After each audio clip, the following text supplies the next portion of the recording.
Greetings, adventurers, and well met. Master of Dungeons here on the Master of Dungeons Twitch channel, twitch.tv/the Master of Dungeons. It is Sunday evening time for our live play D&D game. We are playing the Shattered Obelisk, Fandelver below the Shattered Obelisk. When last we left off last week, our companions had just finished up with Cragmore Castle. Or Cragmaw Castle, my apologies. And they were preparing for a long rest, and during their long rest, something was itching at the door, scratching outside of where they were resting, and checking and listening and preparing themselves. The doors burst open, and they found some ghouls outside. But before we get to that, we're going to start off with combat, of course, in media res, right in the middle of the combat, or actually beginning of combat. Let's go ahead and remind everyone who is playing tonight. We have Angelus playing Felix, we have Dalton playing Ulmer, we have Silent Lizard playing Hannibal. So go ahead, Felix, tell us about your character. Remind everyone of who you are playing. I am playing Felix. Felix is a Lightfoot halfling, Order of the Scribes wizard, with the urchin background. He is a urchin from Neverwinter and is now traveling with his friends and getting into ghoulish troubles. Excellent. Nice. Thank you very much, Felix. And then we have Hannibal. Hannibal Kane with the beautiful chest hair. I am a level 4 Way of the Ascendant Dragon Monk. Race is Hill Dwarf. I have still have my manacles and my healing kit. And I'm swinging the beautiful battle axe known as Hugh. Yes, Hugh. Jackman, Deadpool 3 rap today. Did you guys read that? Excellent. And we have Ulmer. Yeah. Yes, I'm playing Ulmer Wakefield, the half-orc bard and barbarian.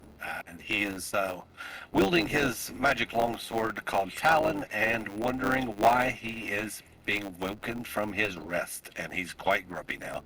All these undead creatures are crashing through the door, and it's not looking pretty. Thank you, Ulmer. And then we have their NPC cleric, Shaelrin Moonrise. She is a wood elf Twilight domain cleric. And she has a habit and prides herself on keeping these miscreants alive.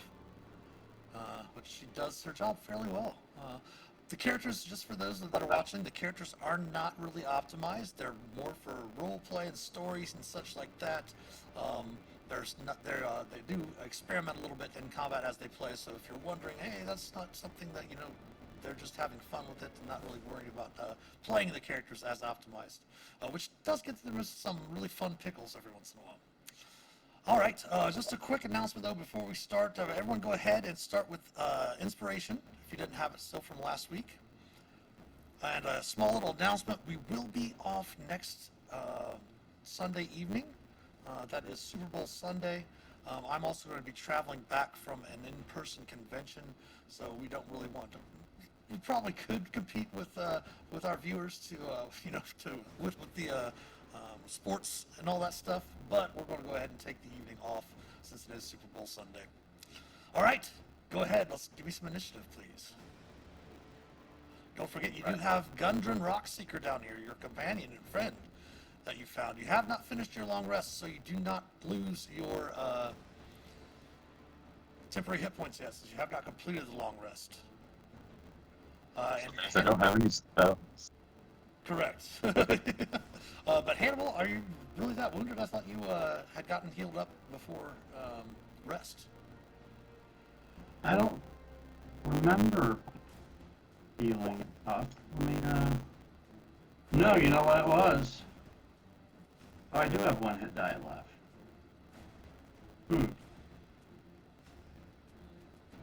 I think I am maybe that wounded. Okay, no worries. We will go ahead and sort the initiative. Top of the round is the ghouls. The ghouls are up first. Shaelrin does shout. Remember, let her try to tank, she says. So the first one's going to move right directly inside here. This ghoul is going to follow suit right to there. This one's going to come in and come down to here. Actually, it's going to come over here first. This one's going to come down to here. That table is kind of in the way of where Gundren is right now at the moment. Good planning, Felix. All right, so let's go with the one that is on Shailran that comes in. It does try to. It doesn't have multi-attack, but it is going to try to swing a claw at Shailran. Missing with the 16, bouncing off of her shield as she slaps it aside. That is one of the reasons why, if you read the description there, that's why she shouted to let her tank. As she will not be affected by their paralyzation because, again, she's an elf. Yeah. The second one will swing its claws at your dwarf. AC of 7 will miss Hannibal. There's going to be another one at two of them at Ulmer. AC of 6 and AC of 14 will both miss Ulmer as well. And then there's the one that is on Felix.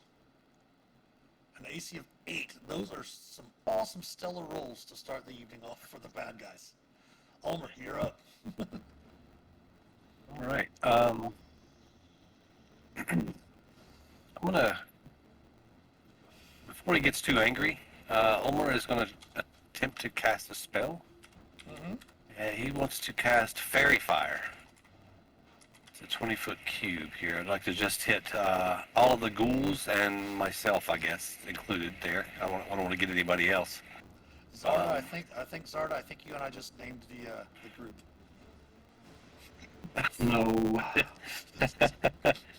Shailran sidekicks. There we go. Oh shit. No. All right, Fairy Fire. that's- Where's Fairy Fire going? Okay, here, let me see. Do we have a template? I guess we do, don't we? Let Yes, me we pull do. it out. Okay, I'll pull out safety, 5, 2 spells. F. So since you can, we can go ahead and check out your vision. You can see outside this door, so if you want to place like the center of it outside over here, Okay. you could do so. If you want to I be the should've- brave soul and put it over yourself as well, Okay. you I could was, actually center it against this wall. Okay. Yeah, that's what I'm trying to do, but I'm trying not to get Shailran. I guess maybe it didn't work this time. I should have put it outside since the wall is there. I can't Yeah, get you it back can- out the door. You can put it right here if you want. There you go. Thank you. That's what yeah. And as far as myself, yeah, I want to try to be the brave soul. Of course, you know, Omar is not the brightest crayon in the box. So he's like, yeah, glow everybody. And then he's going to use, after he casts that spell, he will definitely use bonus action to rage. Okay. Go ahead and pop up the rage Oh. for me. Okay, I'll do it. Make sure that it's can be done. Do rage. Fire concentration. Oh yeah, let me double check. I think it actually might be.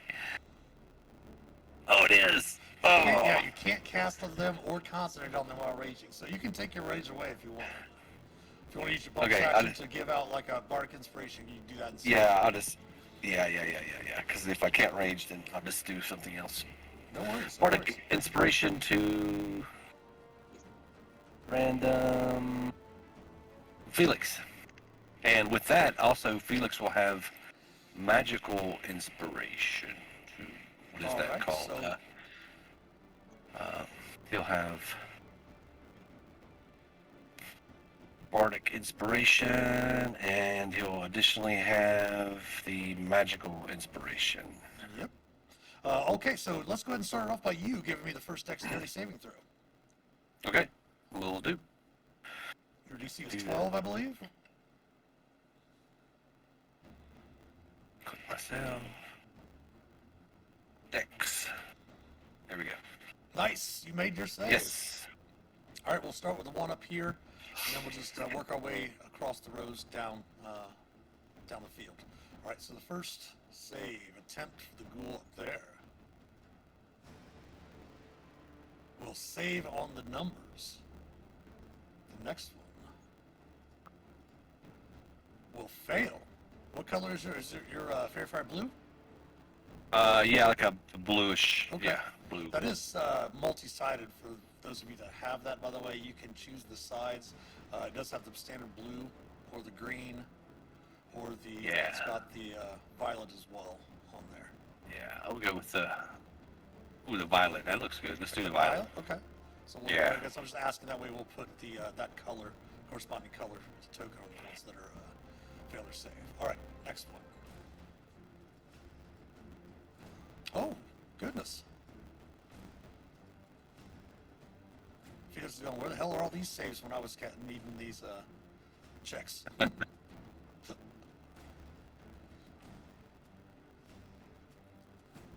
Oh, wow. And the final one. We'll make his save. So 3 out of the 5 Sure. Hey, I'll take it. failed. Nice. Anything else for Ulmer? No, he just pulls out his sword and shield and at the ready to fight. All right, Hannibal. All right. Yeah, so we did get a long rest gifted, right? You got a short rest gifted. Short rest gifted, okay. Yeah, that was last week. Oh, and I get key back on short rest, okay. Yes, that's I was what you wondering got. why I was hurt. Yeah, I Yep. believe we got a short rest right at the end of the previous adventure, and they got one towards the end of this one too. This last week as well. All right, and I don't get dragon breath back till long rest, so yeah, let's this one right here, I'm Okay. gonna show him my axe. All right.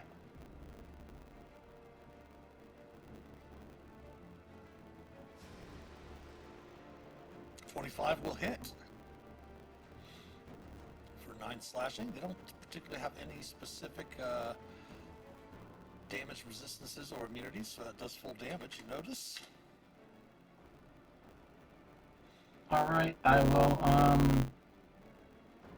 yeah, I'll burn a key point and do flurry of blows. Okay. 17 will hit. 11 will miss. 5. Do I have advantage? No, I don't have advantage. That's right. Fairy fires. That one's not fairy fired. Correct. Okay, that'll be it. Let me knock down a key point and watch what happens. All right. Shailrin is up. I do believe she does have a number of first level spells remaining. She's going to go ahead and use a bonus action to cast a first level healing word on you, Hannibal. Thank you. Yeah. Healing back 6 hit points. And then she's going to swing her Moon Touch longsword. She has gotten from Ulmer at advantage and will hit for 6 slashing. All right. Bringing you around to Felix. Alright. Well, I was gonna. And I'm still gonna try it. I'm gonna cast Chill Touch. Okay. I think I'm gonna use my DM inspiration to make it at without disadvantage.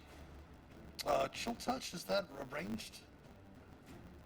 Yeah. Oh yeah, that's right, it is. They're switching it in the new rules. Yeah, that's what it is.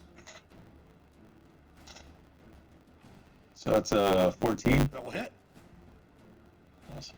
And 8 necrotic. Necrotic, and it has disadvantage on attack rolls against you. Yes, it does. So the start of your next turn. Nice. Cool. Like it. And oh, you know what? Let me add the bardic inspiration. The what's it called? To the damage? The magical inspiration Yeah. to the damage, and that's Okay. a D6, right? Yep. It's another 4 damage. Nice.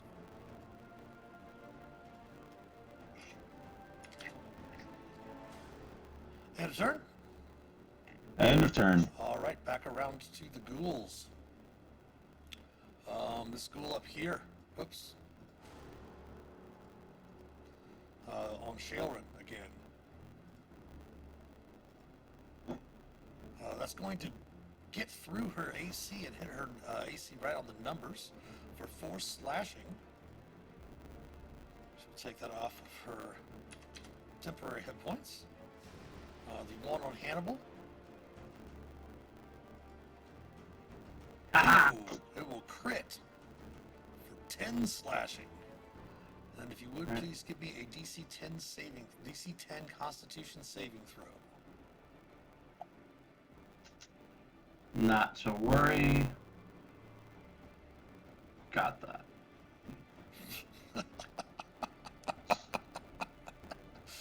Okay, so Hannibal is paralyzed. Yeah.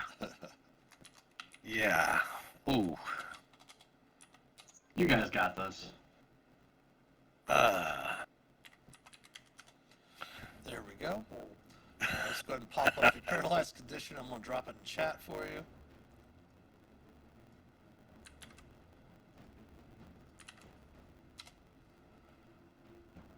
A paralyzed creature is incapacitated. See the condition it can't move or speak. The creature automatically fails strength or dex saving throws. Attack rolls against the creature have advantage. Any attack that hits the creature is a critical hit if the attacker is within 5 feet of that creature. Okay, that was the one on Hannibal. Then we have the 2 that are on Ulmer. Oh, that will crit Ulmer as well for 12 slashing, and then a DC 10 Constitution saving throw, please. Okay. Oh boy. That was right.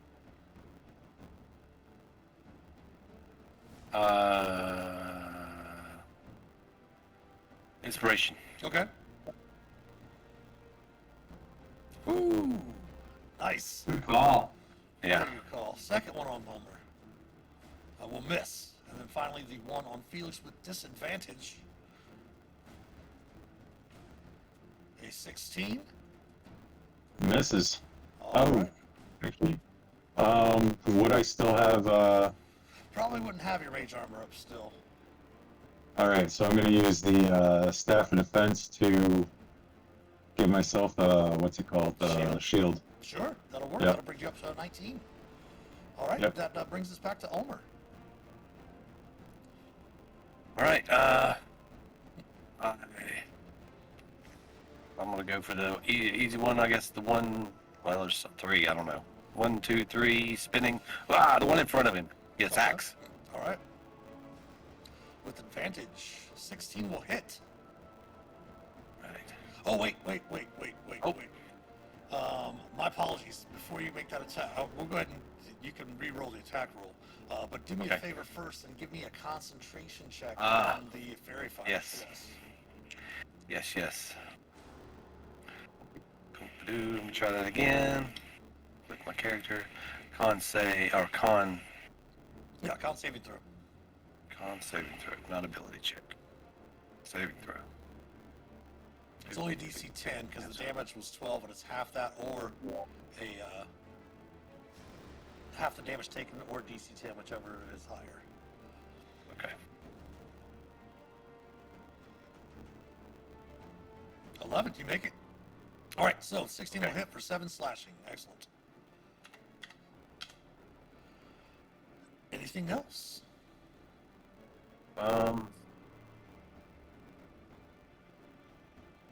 No. Hannibal, back around to you. I will be paralyzed for my turn, and I will do that at the end of my turn. Oh, my Damn it. Shailrin is up. Oh, shoot.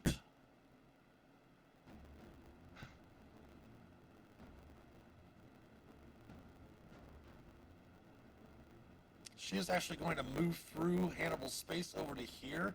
She's going to shout, Felix, move Hannibal out of here. And she's going to attack this one down here.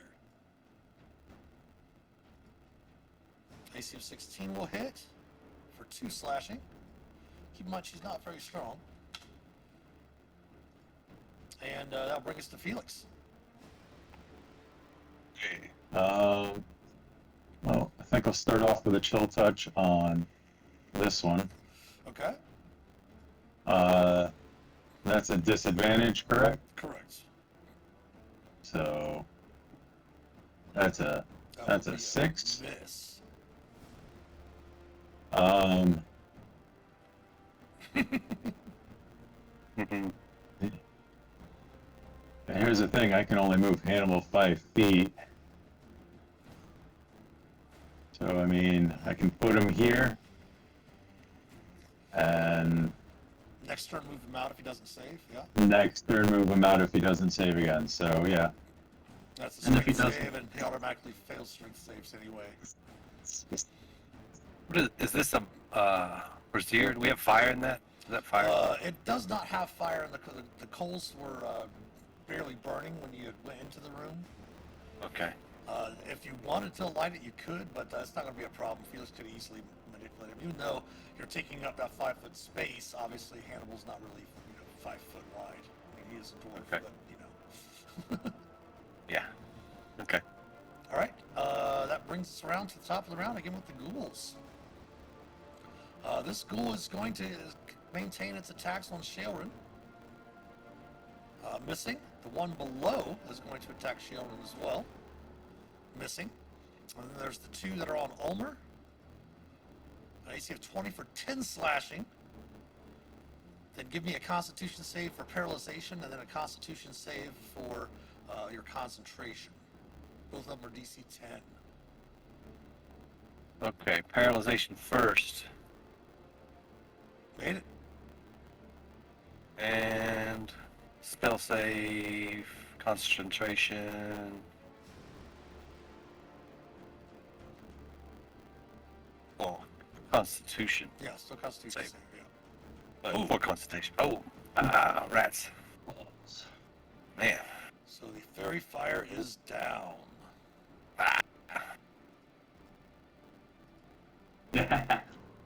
Oops. Dice.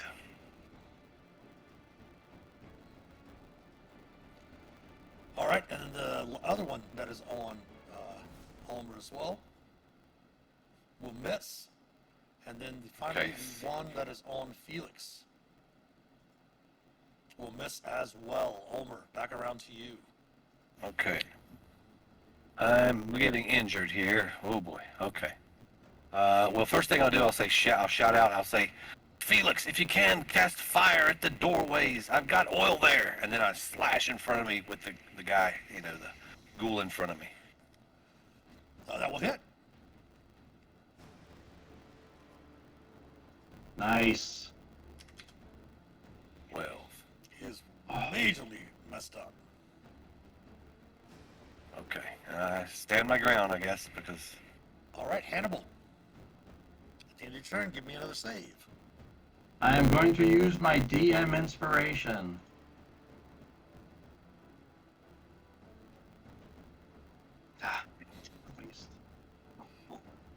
Go ahead and take it back since that was such an inspiring Constitution save. Thank you, sir. All right, that brings us back around to Shailran again. She is going to try to hit the one right in front of her with a Toll the Dead. For some reason, still not rolling the damage. That's insane. Okay, attempting its Wisdom saving throw. Ooh, it will save.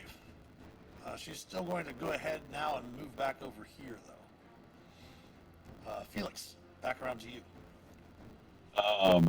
I'm going to cry that I don't have any fire cantrips, so I can't cast any fire on the oil.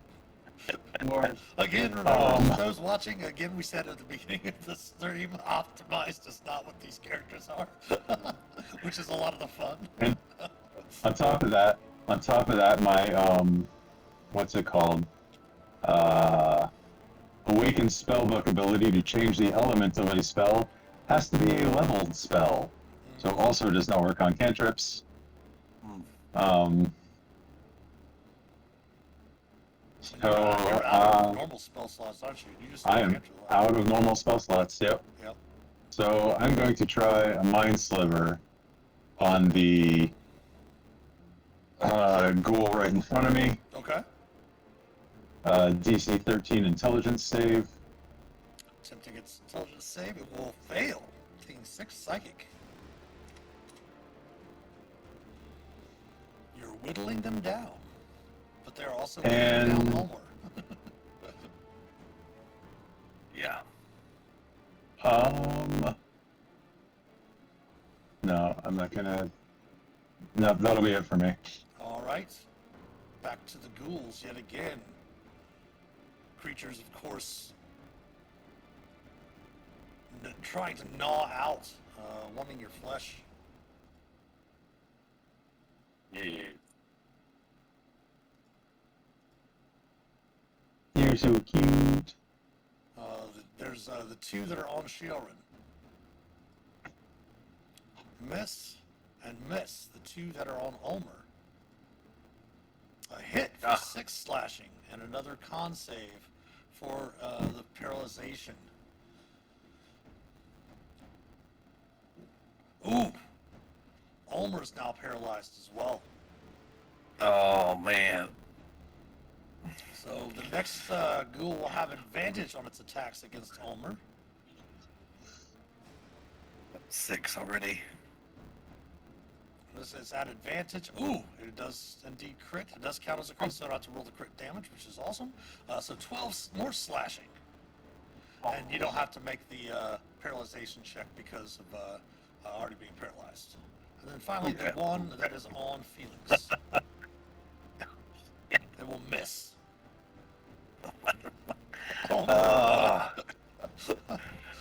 Yeah, I twitch my mustache. The weekly hijinks If I class can. is insane.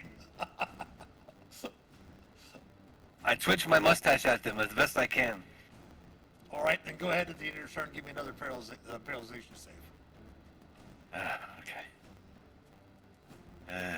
Here we go. All right, you are not paralyzed anymore. Okay. Hannibal.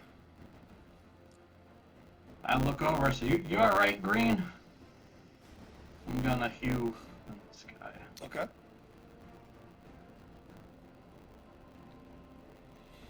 That will hit. Nice. All right. Yeah, let's burn a key point and do a couple more punches. Okay. One. Just roll. Yeah. I was gonna say roll them one at a time. Remember. Roll one, and then I'll move up and punch Yeah. Punch the next one. All right, so that will drop that ghoul. and then I can re-roll it if you want this one. Yeah, go ahead and do so. Unarmed strike. That will hit still, Oh, joyous. and that will finish One that more. one off. Nice. 2 ghouls are Excellent. finally down. All right. Any more movement, Hannibal? Yeah. I'm gonna do 5 more over here. Excellent. All right. Sheoran is up. She's going to try to toll the dead one more time. Yeah. Attempting its dexterity save. I'm sorry, wisdom save. It will fail. Let's go grab the dice. Doing 9 points of necrotic. It only had 80 hit points remaining. She drops another ghoul. Oh, yes. She is immediately going to move 10, 15, 20 to there. And brings us around to Felix. Let's try another Mind Sliver on this guy. DC 13 for 4 damage. He's only got 4 hit points. He now has 0 hit points.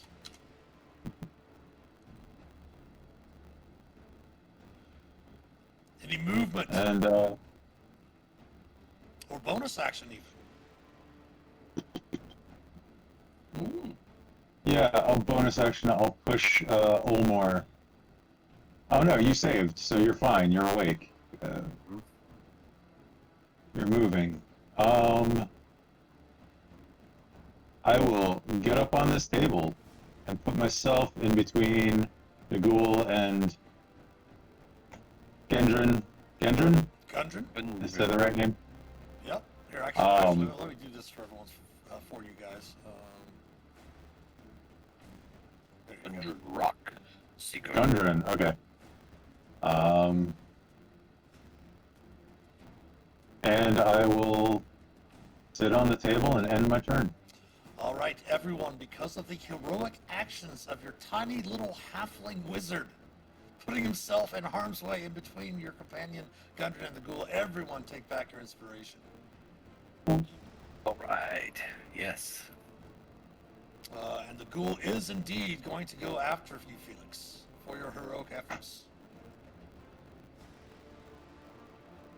And you want to use another charge from your staff, Yes, I do. I have 6 charges left. and So that will bring your AC up to a 19 with the shield spell. Bring us to Ulmer. All right. Oh, he's got his back turned. I'm gonna try to slice him. Do you want to attack recklessly? Nope. Yes. Well, No, I'm not raging. A 12. You actually don't have to attack. Be raging to attack recklessly. Okay. Yeah. I'm Yeah, just. but the 12 will still hit on the numbers. Oh yes. Man, when you do hit, you do pack a punch, don't you? Nice. Anything else? Yeah, I'm gonna go ahead and move around him and get down here Okay. in turn. Hannibal. Alright, I'll move over one just to try to call his attention my way. I'll give him a crew cut with you. Yeah, you will. Oh, there you go. Oh, holy crap. Yes. Describe how you finish this ghoul off. Just like I said, I'm going to give him a buzz cut, and being a short dwarf, I can't reach up as high as I thought I did, and I just beat him in the head with the axe. All right. Finishes off the ghouls, taking you out of combat.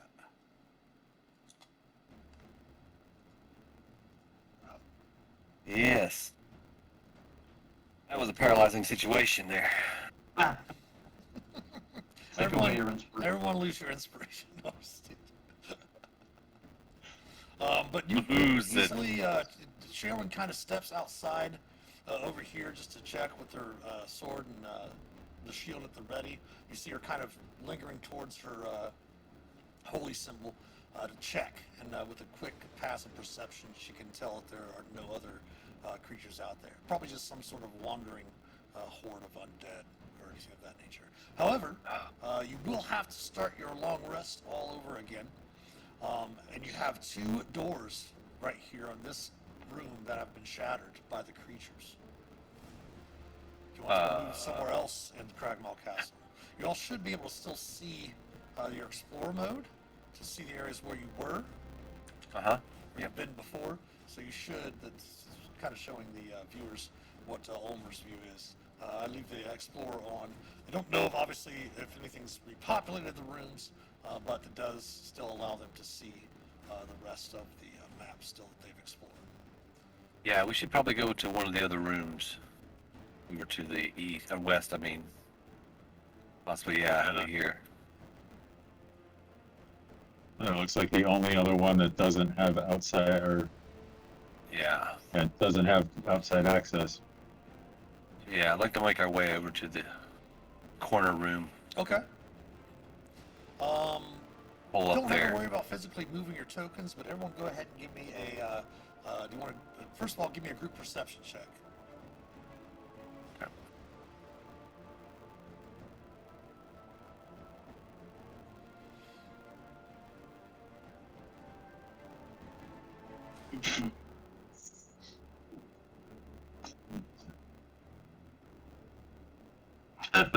Of course. Ulmer, do you have the macros enabled? I do. Oh, okay. Okay, just make sure. I'm quicker with the sheet than I am the macros. It took me longer to get the macros. I was like, where is it? Which one is it? Fair enough, fair enough. So yeah, you have a 24 and a 16. That's half of your group. So yeah, you're able to make it over there without making too much noise, and you can bed down for the night and finish your long rest uneventfully. So go ahead and take the benefits of a long rest. Ah, That does take away your temporary hit points, however. Keep that in mind.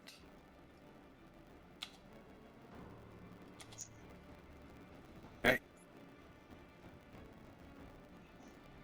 Take those off of Gundren as well.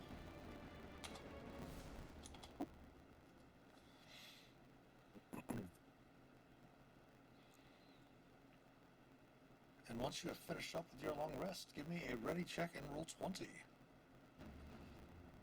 I need to roll a d6 for my staff. See how much I get back. There's those two shield spells. yeah. Oh, the shield spells are two charges each, Oh, gotcha. but it's a d6 plus 4 charges per rest, so that's 6. all of them. Nice. 1, 2, 3, 4, 5, 6.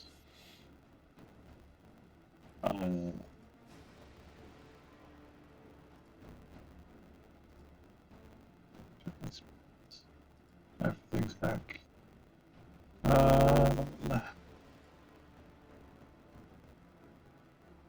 Switch out.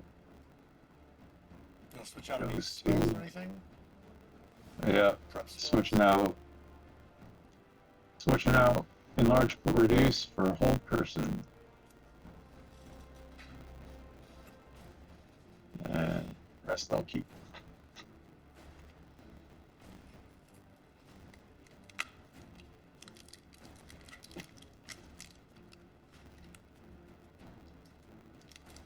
All right. So since the long rest did take a little bit longer, I believe that was the second watch, wasn't it? That was your second watch.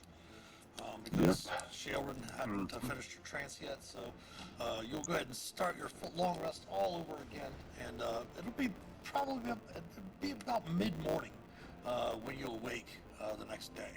Let's go ahead and bring you all over to our Sword Coast map. Gundren is really interested to find out if if you've heard any word about his brothers. I don't think we had, other than they were camping outside of town. Most likely, probably near Wave Echo Cave, which he had shared the location with you. He is really very persistent about wanting to go to Wave Echo Cave as quickly as possible, but obviously he does understand the need to head back to Fandalen to resupply. Did you mention anything about his other companion? Yep, we told him that he was back in Fandalen. We have his armor now. Yes, you do have all the stuff, and of course, Gundren does have that portable hold that will allow you to take all of that stuff back. Yep. And Yeah. go ahead and who would like to give me a die 20, a D20? I'll take the first one in chat. Me. All right, go ahead, roll me a die 20 then. Okay. All right, there's no complications as you're able to make your way. Press on a little bit as it starts to get a little bit darker, and are able to make your way back to Fandalen by nightfall. Entering into the town, of course. It is nightfall, of course. It is darkness has fallen over the town. A few torches here and there lit on some of the corners of some of the roads. The town green about it has a little bit more lighting, and the town square here in the middle. And you were staying at the Stonehill Inn. Are you wanting to go anywhere, or just head directly to the inn? Well, I think we should go ahead and talk to Sildar first thing, see if he's still up, and then go to bed. As you're kind of making your way over, near the Townmaster's Hall, which you know that's where Sildar is set up since he recovered when you had gotten to the town initially from your travels when you had discovered him at the Cragmaw hideout. Since he's recovered, he has since set up staying at the Townmaster's Hall, and you can see that all of the lights there are off. You don't see any lantern lights or candlelight coming through any of the windows or anything. Okay. And Gundren does Everything suggest that everything does. It doesn't look like there's anything suspicious going on, especially Okay. since you've cleared out the Trestar Manor over here. Okay. This is where the Red Brands have been staying. But Gundren does recommend just going ahead and resting for the night since it was a long day of travel, and just speak with Sildar in the morning. Sounds like a plan. All right. So you've already taken the benefits of a long rest, so you don't have to take another one. But the night goes by uneventfully. You had already paid for a number of days, and then when you awake in the morning, you do discover that Toblin Stonehill, the proprietor of the inn, has mentioned that your obviously you paid for the first 10 days, but everything that you've been staying there since has been paid for by either Sildar or Gundren. Oh, nice. Cool. Very nice. Well, When you come down, when you come down to the common room, you see Toblin there, of course, his son, sitting on one of the bar stools as well. Not a whole lot of people in there this morning. Mostly probably either eating at their homes or anything like that. Not a bunch of locals in there. You do note, of course, that Toblin is back behind the bar. Pip, his son, is sitting around helping his dad out with a few things here and there. And he noticed as you come down and says, yes, I did receive a message that Sildar will be joining you here shortly. oh, excellent. Is he joining us for breakfast? What's on the menu? We Yes, have some well- breakfast cakes and a few other things, some fresh fruits, some vegetables, of course. We have some breakfast wine and perhaps maybe some mulled wine as well, if you're interested. Yes, I'll have one of all of those. And he cheers a little mulled wine towards you. And we'll take a seat at the table there and eat a bit and drink a bit and waiting for Sildar. All right. So shortly afterwards, you sit down. Toblin brings over your some plates of food and such like that. Brings over drinks for you and everything. And Gundren is eagerly eating the food down, having been captured by the goblins there at Cragmaw Castle, and eating trail rations yesterday on the way back to town. Is eagerly gobbling up the food. And shortly after Toblin goes back behind the bar, back into the kitchen, the door to the inn does open, and you do see Sildar enter in. And at the sight of Gundren, Sildar does get a rather large smile on his face and heads over and immediately embraces his friend. So what is the word, friends?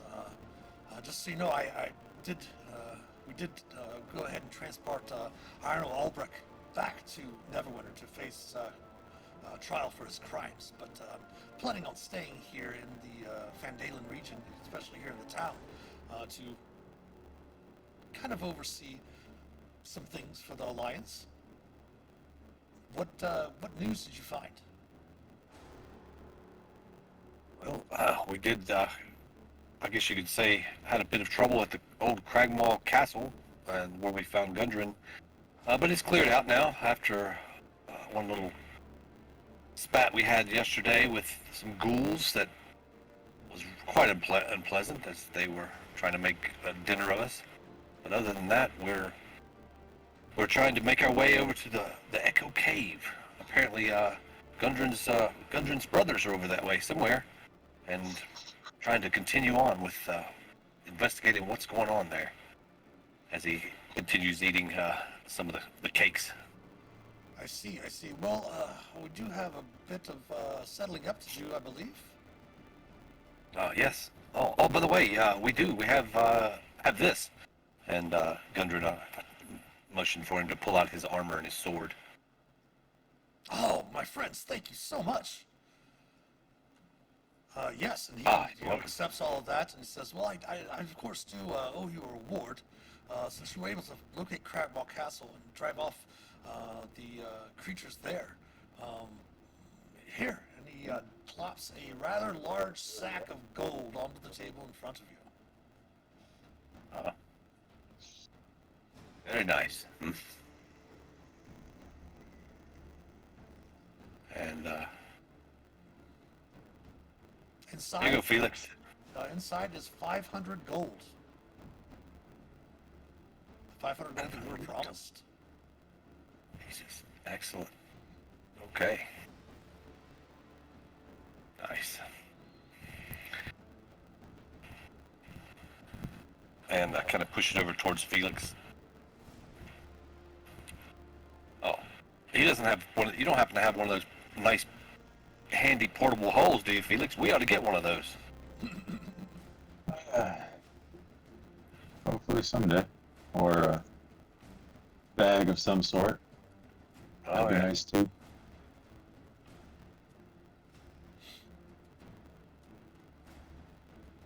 Okay, so 125 gold each. Well, that's right, you are splitting evenly with Sheldra as well. Children, yeah. So also, we had a total of, what was it, 165 gold last time? Did you already add up all of the wares? Because you can, before settling down, obviously Sildar has no problem with you all settling your affairs here in town. If you want to go sell all of the items that you had found Okay. in there as well, so. Yeah, no, we didn't. We didn't ever, we still have Okay. Yeah, so go ahead and take a few seconds to table that up. didn't we have, still have the chalice and the censer? Magical I don't- statue? We have all that, Yeah, you yeah. haven't sold any of that yet, so go ahead Okay, and total so that yeah. if you want to. All right. I think we were going to hold on to the Power. statue. Oh, yeah, definitely. Yeah, I will give you all, at least I believe, one casting of augury. I believe is what that statue did. Yes. Yep.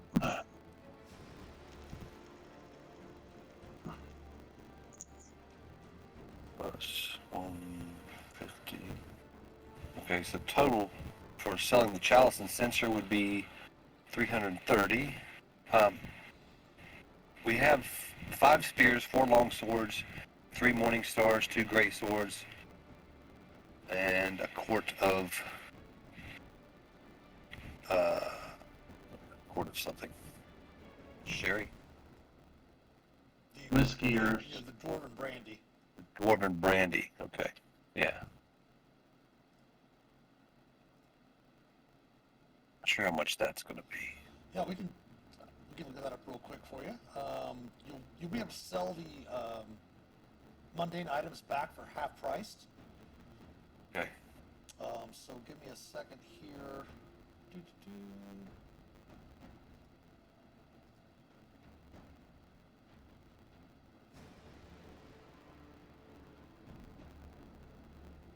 All right, the spears. How much? How many of those did you have? You can get. For With 5 spears. All right, 1 second here.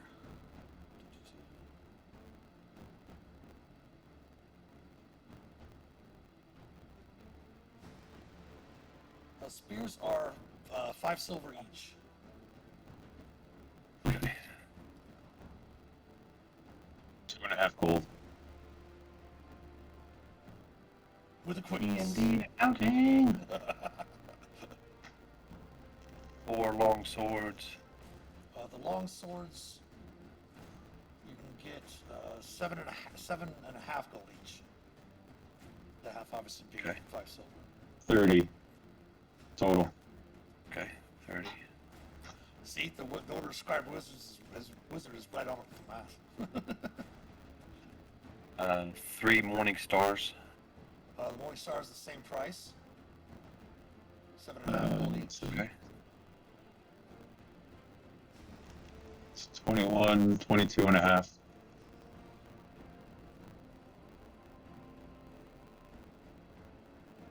And 2 great swords.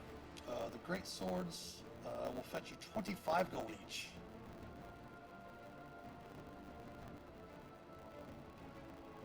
Okay.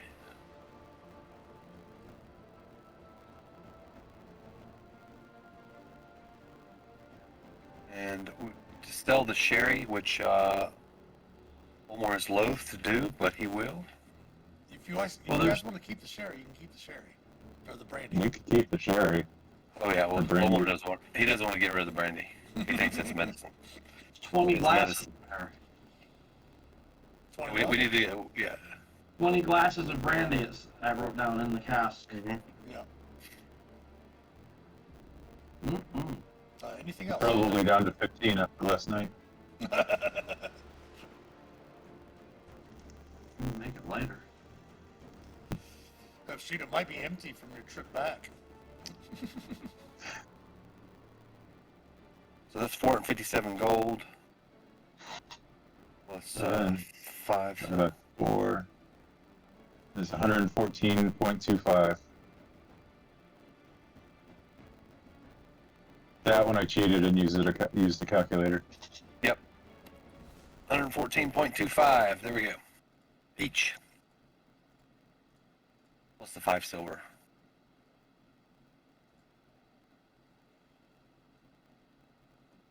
So the 0.25 would basically be 2 silver and 5 copper. Okay.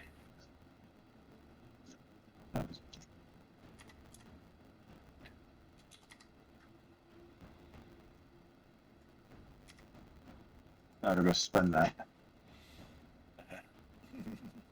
And it is getting close to the top of the hour, which means that here fairly shortly we're going to have an ad break come in. So let's go ahead and take a break here, and then when we come back, we can have the players, the characters can meet up with Sildar and Gudrun, talking about the next steps of trying to find Gudrun's brothers. So we'll be back, we'll say at about 5 or 6 after the hour. So please stick around, and we'll be back after the ad break.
All right, welcome back after the ad break. Thanks for sticking around.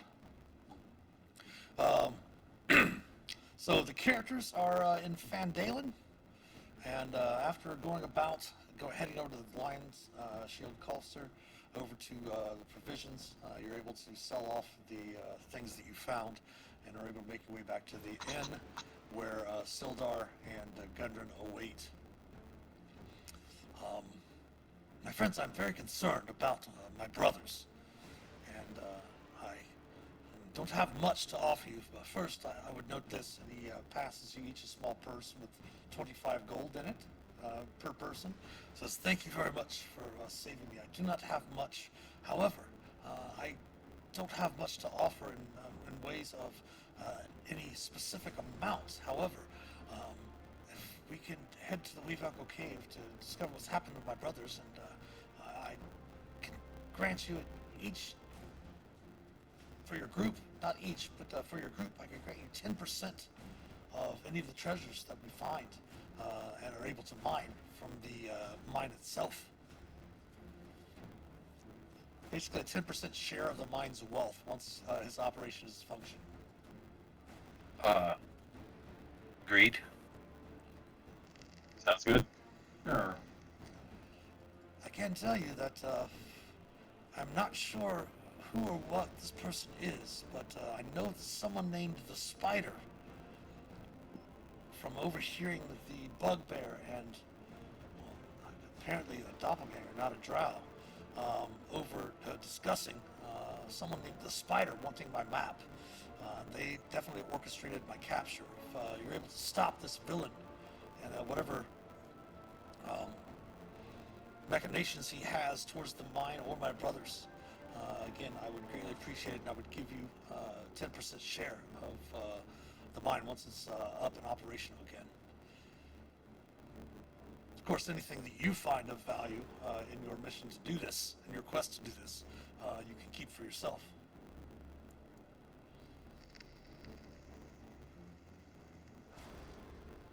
Sounds good. Hopefully, Spider is, would be not like that doppelganger thing or whatever it was. That was scary. I've never seen anything like it. It's one thing and then it's something else. Shapeshifter. Even yes. magic. Shapeshifter, yeah. So So you would Omar, agree he's, to find out what's happened with my brothers? Yes, we will definitely Yeah. try to find your brothers and try to bring them back safely if we are able. Okay. So with the location of Wayback OK, let me go ahead and copy your tokens real quick.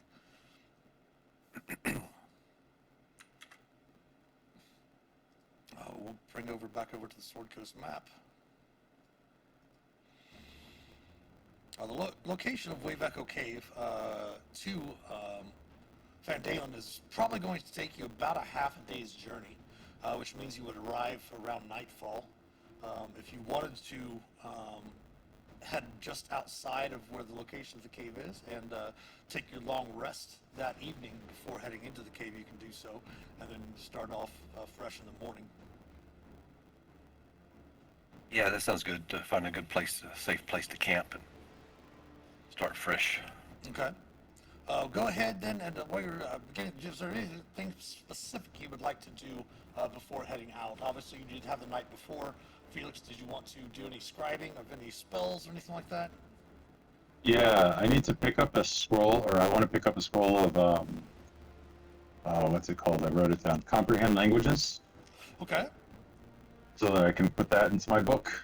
Okay. I don't know, it's a first level spell, but I don't know the cost on first level scrolls. In your campaign, in your journal, there should be a shared campaigns handout towards the top. A first level spell scroll is going to be 75 gold pieces.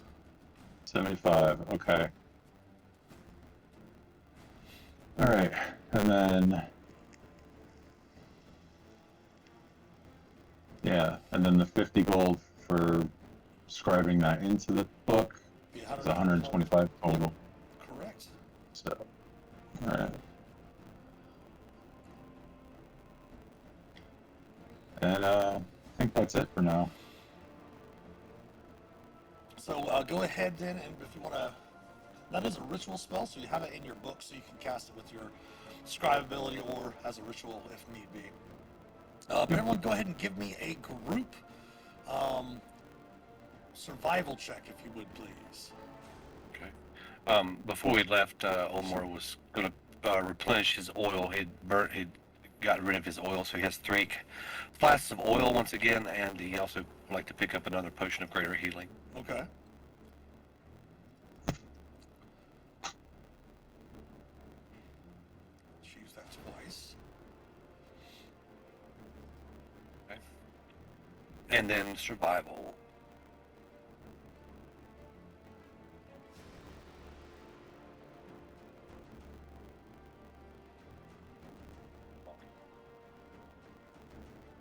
Right. Mouse has been really weird today. Like I'm clicking a lot. Mouse, Yeesh. but Well, you do have advantage because you do have the map. So you have a 16, a 12, a 11, and a 19 on your checks. So you're able to make your way to the end of the kind of the trail, in the hills here, just the hills just outside of the Sword Mountains. You're able to spot this entrance, and within hiding kind of behind some of the different rock outcroppings and such like that, you're able to camp for the night, and the next morning are able to start making your way into Wave Echo Cave. So give me one moment. I'm going to move over to the map. Viewers will see it a little bit early, and then we'll move you all over there once I get your character tokens on the map as well.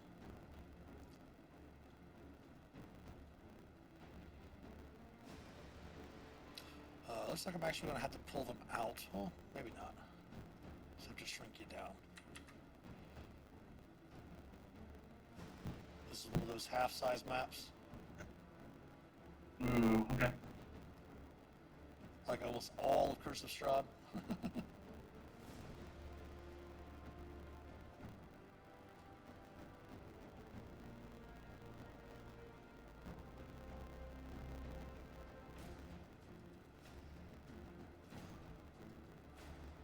I missed what you said just then about Strahd. In the Curse of Strahd, almost every single map you're on is one of these double-sized maps where everything's basically, the map is so large that you have to, the tokens are going to be half of the size that they normally are. Right. Yes.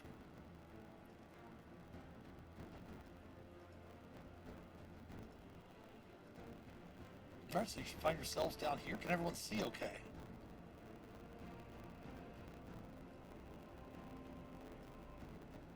Yep. Alright, so entering into the cave. One of the first things you notice, obviously there is no light whatsoever. So if you want to keep your light cantrip, because I believe you have a light cantrip, correct, Felix? Yes, I do. Excellent. So you can keep that, you can cast it at will, basically as a cantrip. You should still have your lighting on your token. You do note that as you enter in, the mine itself is cold and damp and drafty. You do note that a noticeable breeze is kind of blowing behind you as you enter into the cavern and this first entrance. The ground itself is smooth, natural stone. Obviously, it's been mined out to get back into this area.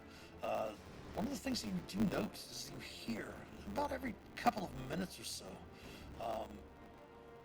the rhythmic pounding of something far off in the distance, and it's loud enough to make the ground underneath your feet vibrate a little bit. Walls themselves are hewn stone, haven't been carved out as well.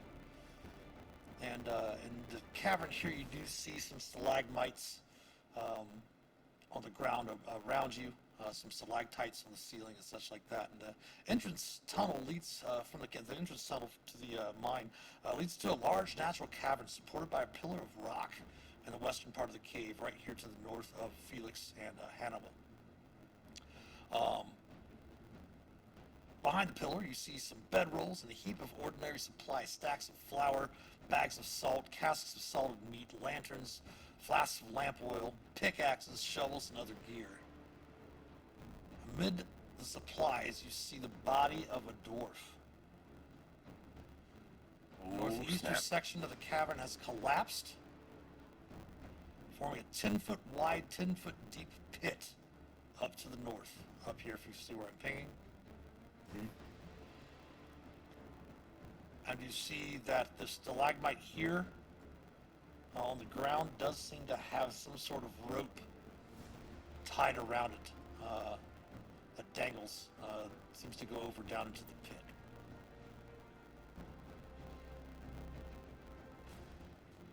All right. The dwarf. Where's the dwarf? Let me grab a art asset for us. and I will pull that up for you.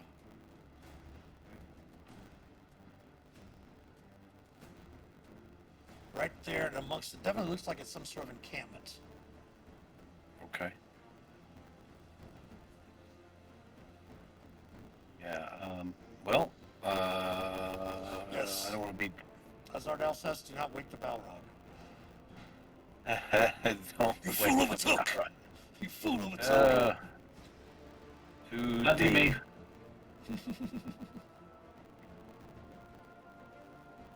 Wilmore's going to sneak. He wants to start. He's trying to be quiet. Yeah, you can go ahead and do a group. Go ahead and do a group stealth check.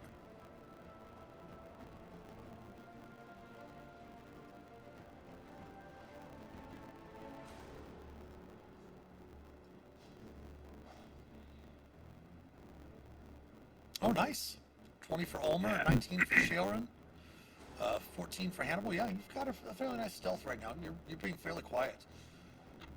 He said, being wary of anything. Shaelren actually will reach Ten. out. Will reach out to Felix, and whisper to him to kind of put out his light.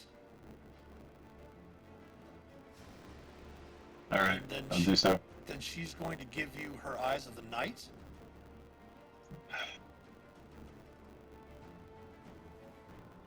To give you 300 foot of dark vision. All right.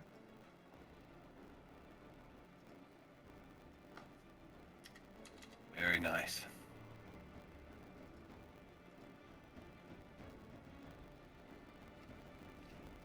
So bright. Is that probably Felix, what does- did your halfling eyes see? Some walls.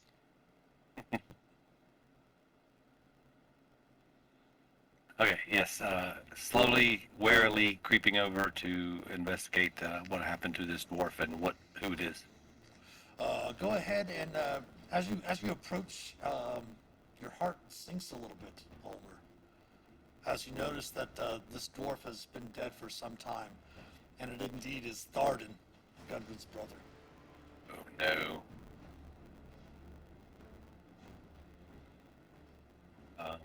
Okay, so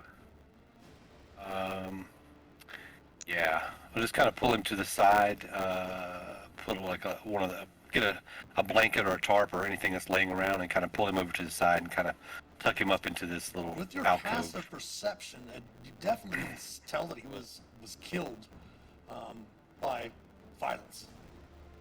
Okay. Go ahead, anyone skilled with medicine? Cut up. Felix, I believe you have medicine as well, don't you? I don't think I do. Sharon No. can examine the body for you and can definitely mention that he was killed by weapons. That's for sure. And it does seem, with her passive and yours, Hannibal, that their camp, this is most likely the Nundro and Tharden's camp that was mentioned about in the Sorry. town. No, you're fine. I mentioned in the inn in passing when you listened and spoken with some of the locals.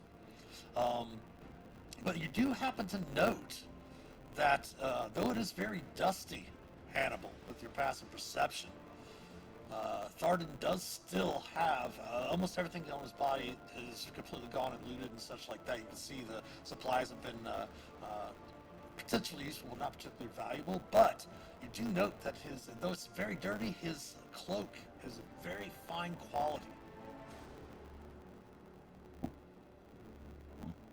Yeah, we can steal his cloak in front of his brother who's mourning.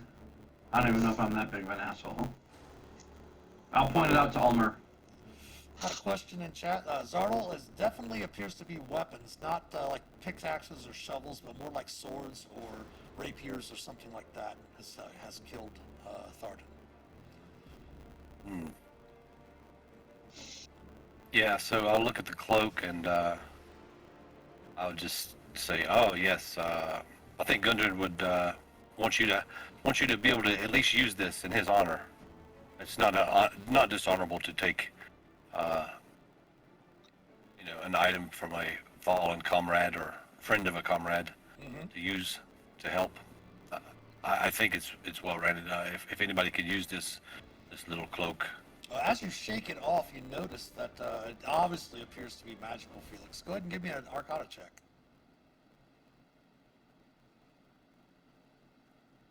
Oh, damn. Uh, 10. it looks like it might have the possibility of being magical, but you probably have to cast Detect Magic or Identify on it to see if it indeed was magical. Well, if we've got a few minutes, I can identify it. We want to take that time before going further down. Sure, yeah, we can, Omar will take the time, and as you're trying to do that, he'll look around the camp to see if there's anything else of value or anything like, clues, what happened. So he kind of starts looking at the There's still the the rope. tracks. There's still the rope that's attached to the stalagmite here that leads down to Okay. the pit in front of you. Yeah, he'll investigate that too, kind of looking at the rope. Okay, let me check see if Looking at they the set camp. this lighting up. Yeah, they did set the lighting up. Nice, perfect. Looking down, you can see that the rope leads down into a 20-foot deep pit. Slumped on the bottom of the pit against the back wall is the dead body of a goblin. You also note that there does seem to be a couple of tunnels that lead off. If you can see here on the map, to the northeast, Yes. or so the northwest and the southeast. Ulmar will tell everyone that there's a dead goblin and that there are passageways to the sort of southeast and northwest Okay. from the pit. And waiting a few more minutes, Felix is able to finish his ritual identify spell. And you discover that there's a cloak of protection. Hmm.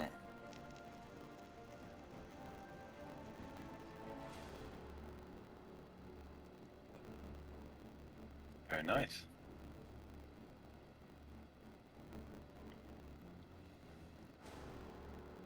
Probably for Ulmer.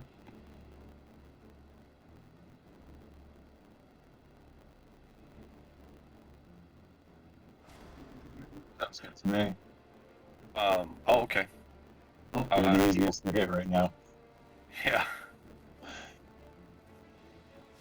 Okay. Yeah. Ulmer wasn't thinking about wearing it, but he'll say, "Oh, this is fine," because he's not trying to wear armor. Sharon does, if you want to wear that, she has no problem with it either. Okay.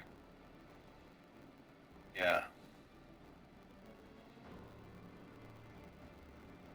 Listen, I mean, Ulmer could wear it. It's just not armor. He's not trying to wear Correct. anything No, too that's, fancy. that's the whole thing, yeah, because the fact that you are a barbarian bard, oh, and you want to keep your Okay. unarmored defense, the cloak of protection definitely would not be against that. Cool. All right. Then yeah, he'll go ahead and wear it then. Plus, keep If in mind, everybody also else- adds +1 to your saves. Okay. Cool. I'll try it on and kind of give a little bit of reverence to old Tharden there. And you should be able to, in your journal, the search cloak of protection, and should be able to drag it over to your inventory, and it should automatically add to your AC and your saves. Try that out there.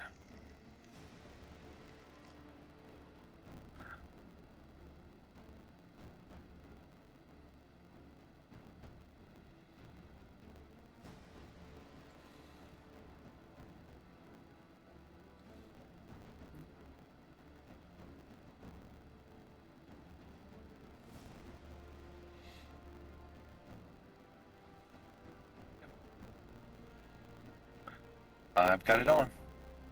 All right, excellent. look at you. Change my AC. My little It didn't automatically Table change down your here. AC and your. Oh, it did. I was just going to change it in Oh, my gotcha. Your description. on my name. Yeah, Yeah, yeah. description. Yep. There you go. All right. Nice. All right, so you have a rope leading down to this 20-foot deep pit, and you see a couple of tunnels leading off from these pits. Or from the pit. What would you like to do?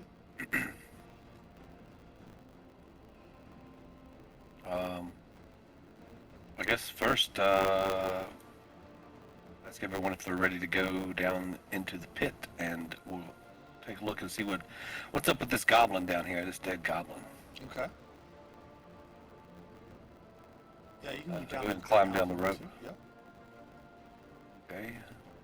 Walk up and kind of poke him with the end of my javelin. He's definitely dead. At the back of the pit, there's a very strange-looking goblin, however. Oh. We've seen those before. You've perhaps maybe when you first were making your way to Fandalen, this it does seem to have an elongated skull, Yeah. and it Okay. seems to have bright green streaks on its skin.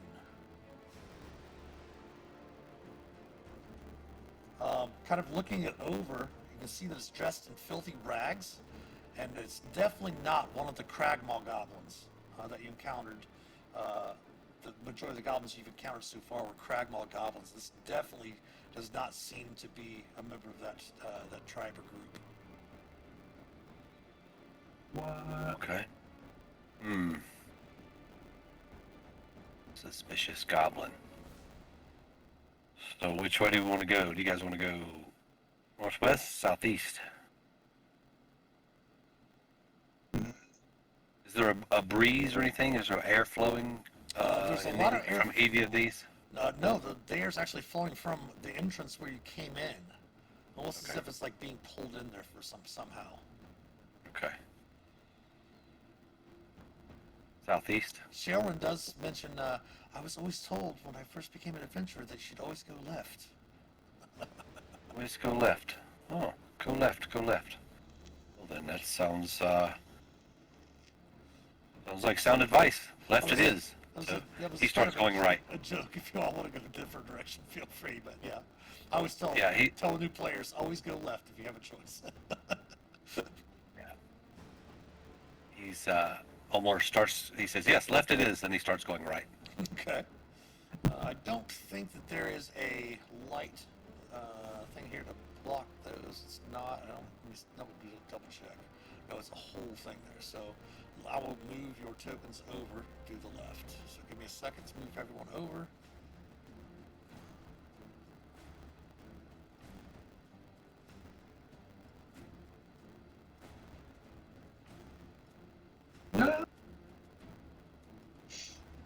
There we go. What was that? On the other side, going through the tunnel, you note that there's a passageway going to the north, right to your left, Ulmer, and then the passage in front of you opens up into a wider-looking cavern area.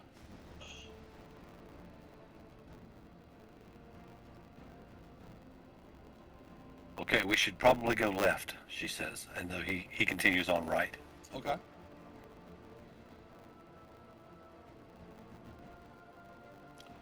As you approach the cavern there, you do note, oops, wrong handout, give me 1 second. You note that seems that 4 tunnels seem to intersect in this 30-foot high cavern. The ceilings of the tunnels that you're traveling to get here are about 10 foot high, but it does open up to about 30 foot high here. The walls are carved with simple reliefs showing dwarf and gnome miners at work. Nearly 24 skeletons and rusted scraps of armor are scattered across the cavern floor. Some are dwarf skeletons, while others appear to be the remains of larger individuals. Half a dozen large unlit brass lanterns stand in niches or ledges around the cavern. Homer looks back and he says, Hannibal, this isn't a mine, this is a tomb. Go left. Moves forward. See, that's why I say when we do our dungeon delving with Lord of the Rings online, it's definitely D&D adjacent. Without Lord of the Rings, there would be no Dungeons and Dragons.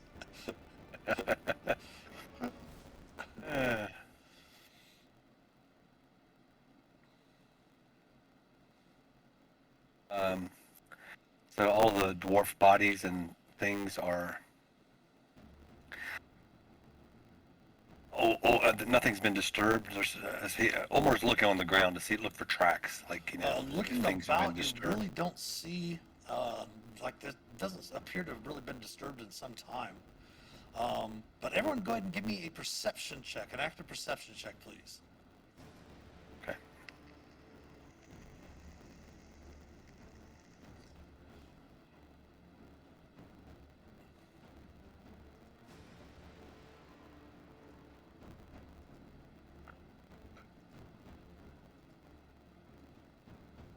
Oh, goodness. So Felix and Shailren are kind of over here discussing some of the stuff that you're seeing there, and do not hear the shrieks from above you. However, Hannibal and Ulmer, you are not surprised as you hear creatures shrieking from the dark tunnels or the dark cavernous ceiling above you. And give me a moment. Ulmer, I want to move you over here so I can pull some things off of the GM layer. Give me a moment.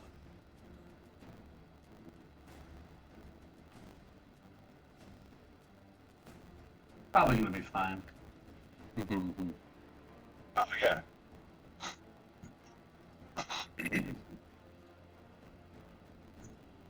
Oops. It locked some things and didn't lock others. Oops.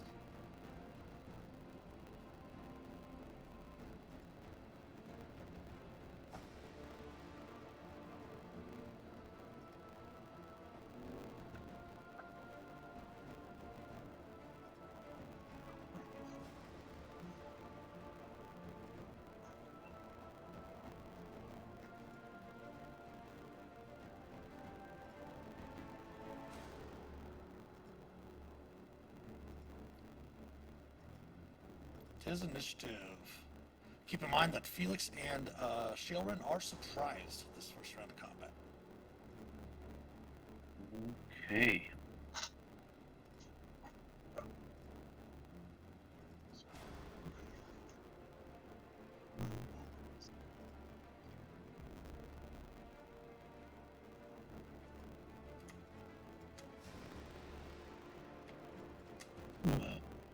Yes, I think we've seen these before.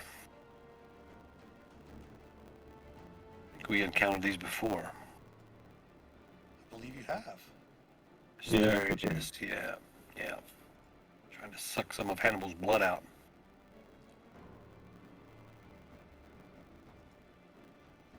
Alright, the first act is Shailren. She is no longer surprised. The Sturges are up.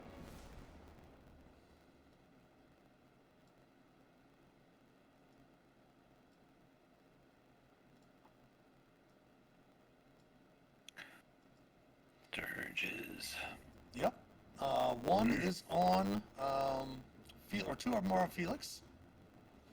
AC of 24, Felix. Yeah, that's. For 5 piercing. And attaches to you.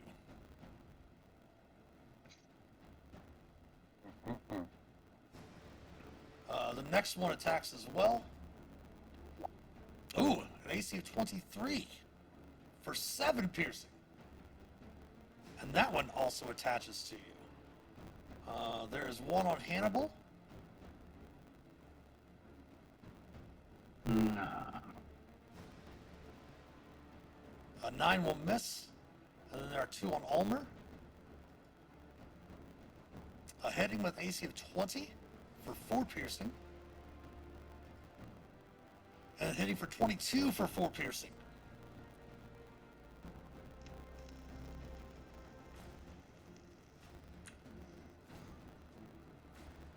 Oh, the Let's go bloodsuckers. ahead and zoom in on the action here, right? There we go. And Felix, your surprise condition ends. Hannibal, you're up.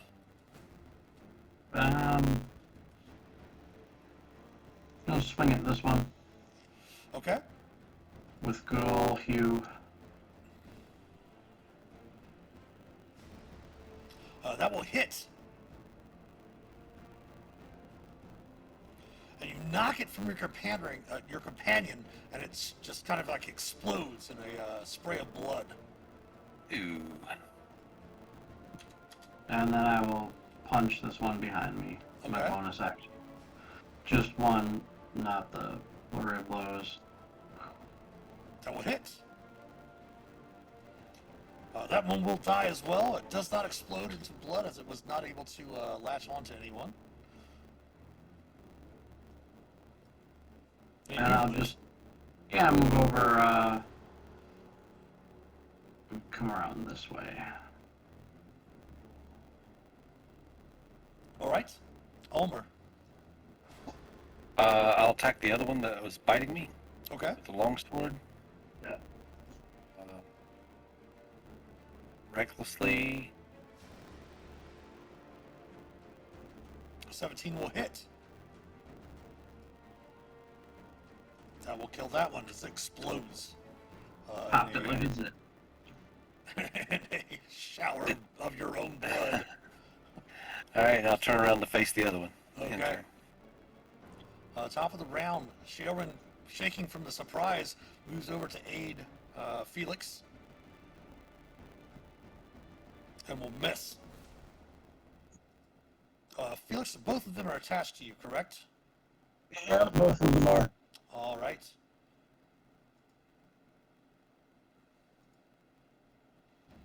We got D4 plus 1 automatic damage, or D4 plus 3 automatic damage at the beginning of your turn from each one of them. The first one will do 7. Ooh. And the next one will do 4 points. Oh no. And then the final one down here, that one was not attached as you killed 2 of them that were on Ulmer. This one's going to go at Hannibal. AC of 23 for 5 piercing. Yeah, that misses. Nasty bloodsuckers.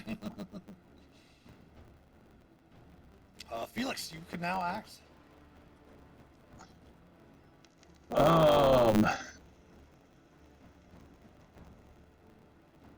Let's see.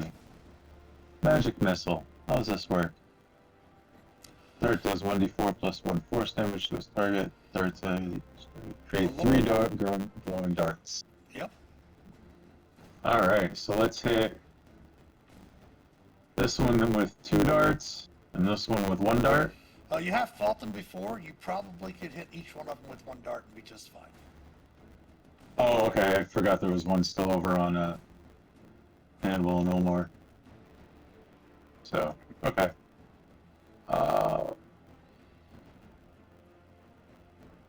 And where'd it go? And to Roll that make it a damage. little There we go. faster, I was going to say, to make it a little faster for you, they each only have 2 hit points. So each missile's minimum damage is going to kill all of them off.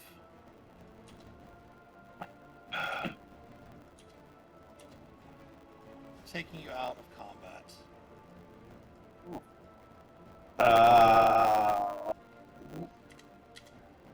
However, Felix is really hurt.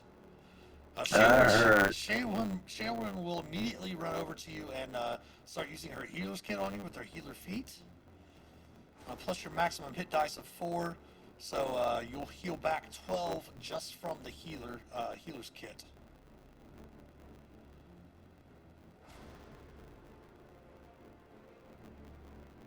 Alright. I have a potion of healing. She will go ahead though also and cast a first level spell of healing on Cure Wounds on you Okay. for another 5.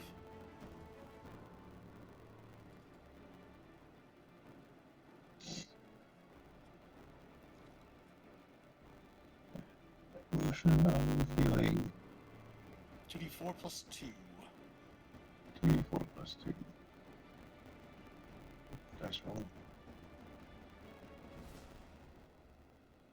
There we go. Nice. 7 plus 2 is 9. Push up to max of 26.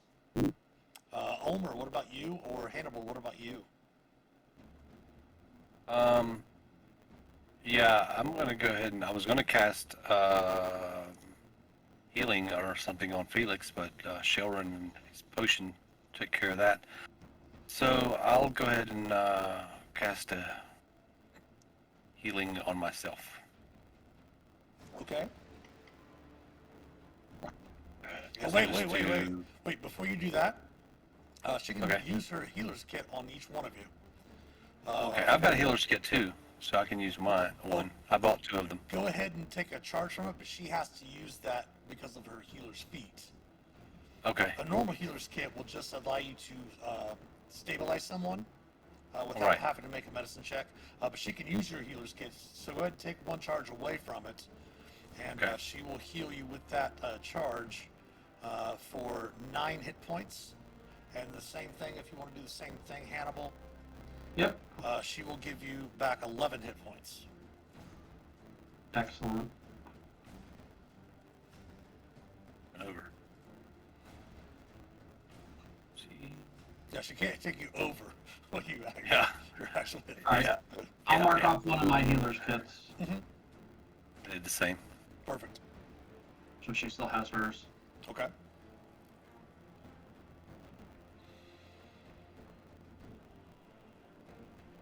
And looking about after the excitement of the Sturgis coming down, looking around, definitely see you can see that the tunnel to the south ends in a collapse. Have you noticed down here, Hannibal and Ulmer, when you were over here? Mm-hmm. Oh, yeah.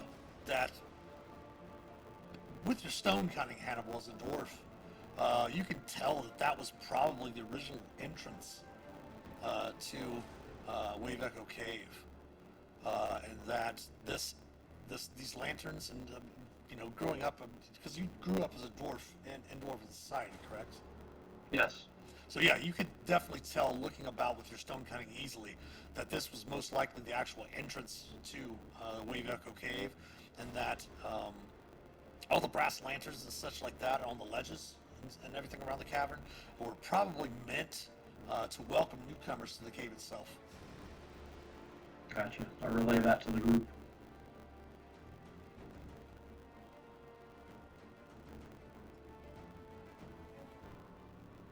If we keep going left, a la right, we'll go down that hall. Looks like there's something. You do Two know little, Go ahead. I was gonna say there's 2 little like alcoves or hallways down there. Not sure where they lead yet, but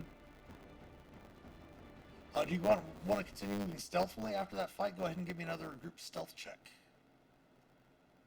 Certainly. oh, much better this time. Who said that? Yeah, you're fairly quiet. Okay.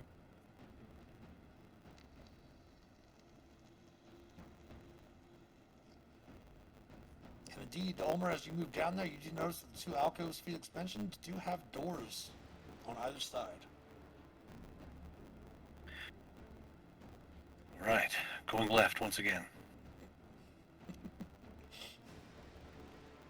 I tell him keep going left, and I push him to the right. All right. A door, is it? Yeah, the doors themselves, that you see, the doors, they're about 6 foot tall, about 4 foot wide, made of very thick cut slabs of stone fitted with iron handles and hinges. You have Felix at one door and Hannibal and Ulmer in front of the other. I whisper to Felix, come on, we're going right. Or left. Ulmer kind of just looks at you like, right, left. With your 2 top stats of wisdom and intelligence both being 8. Right, yeah. He's like, he knows his sword arm and his shield arm, so he's got it. He's got it. I'm left-handed, Felix. I always get confused. Live in a right-handed world. I always have to. Oh yeah. I know somebody does that. They always go, you say left or right, and they'll go. Left. Okay. Okay. Hey, you know me. Do it all the time. Yeah. Oh, this is left. This makes the L. Yeah, Olmor checks out the door, listens at it. He's gonna listen, Okay. see if he hears anything. Hear anything at the door? Go ahead and give me a perception check. You don't hear anything other than that. Every couple of minutes, you hear that shaking again, as if something is shaking the caverns from some distance to the northeast. Okay. Olmor will open the door. Splintered stone benches and heaps of rubble for a partially collapsed ceiling fill this room. Mid-ruined stone bunks and toppled weapon racks are 8 corpses, including the rotting remains of what appear to be ogres. Ooh. I'll tell everybody. I look behind him. He says, "Oh, we got corpses."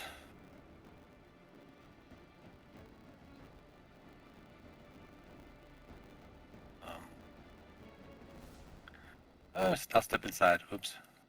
I'm trying to move the token. There we go.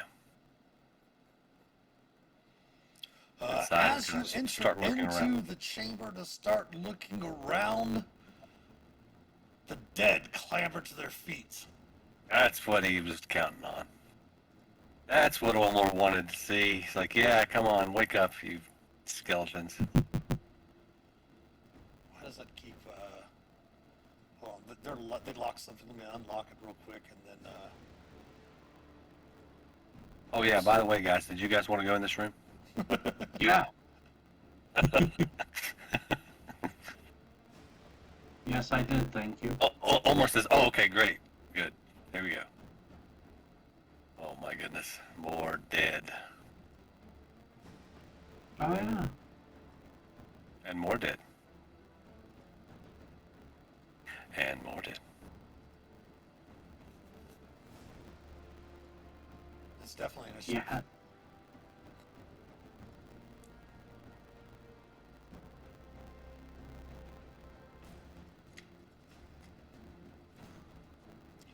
The smaller corpses, of course, medium-sized.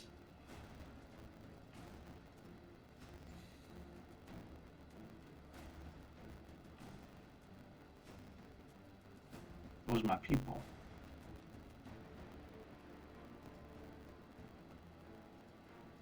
Yes, they do appear Not to be cool. they definitely appear to be dwarven zombies. Oh man. Should have brought the dwarven brandy. We could have turned them all to our side. Yeah. Yeah. Do we leave it at the And end? of course, the Damn it. large ones are ogre zombies. Ogre zombies, holy shit. So pretty with its intestine pulling out there. Right? Yeah. Right? It's appealing. That's one of the things I do love about the Roll20 VCCs, that when they set their Wizards of the Coast adventures up, they do include all the artwork, which is really nice. So let's put the dwarfs in there. Let's put the ogre zombies in there. And then I gotta keep put Sharon in there for you as well. Hannibal. Ulmer steps in, and just as soon as he does, you see these corpses clamor to life. 5, 10, 15 into the room. Holy shit. Swing at this one right at the bottom. Okay. A few. That will indeed hit. For 11, nice. Can you see their hit point bars? Yes. Perfect, okay. I wasn't sure. I And didn't remember if I came through in the prep to set them up or not. Nice. I'll give him a single punch. That will hit. All right. Anything else? That's it. I see someone moving. I would probably move to here. Okay. That way, other people can come through the door behind me. All right. End of turn. End of turn. All right. The ogre zombies are up. 5, 10, 15, 20. This one is going to go ahead and try to slam Ulmer. AC of 12 will miss. Ulmer, you're up.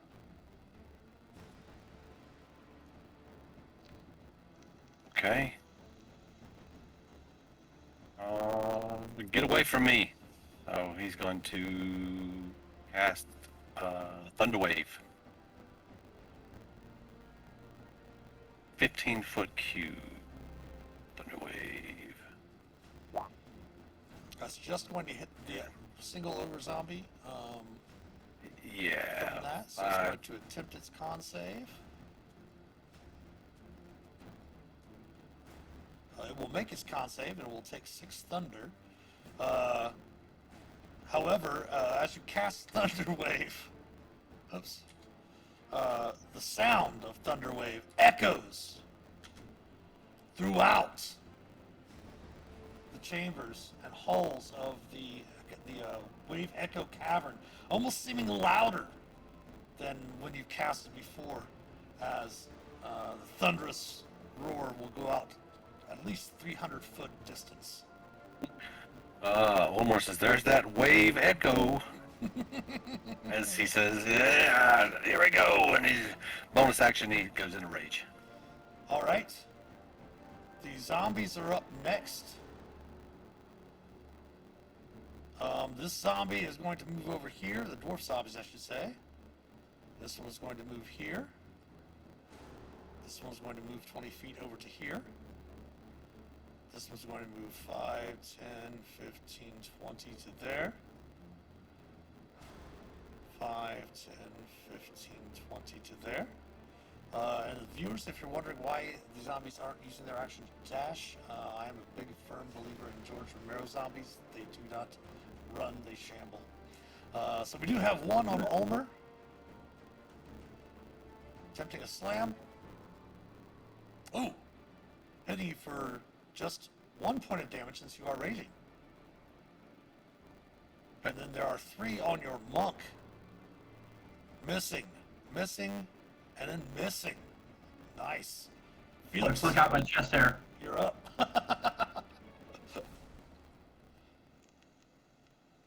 All right. This step said I'm going to. There we go. Step into the room. Being slow on me.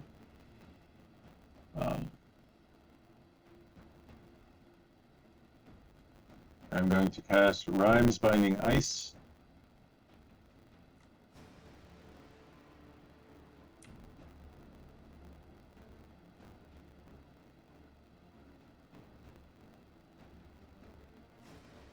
Come on, move.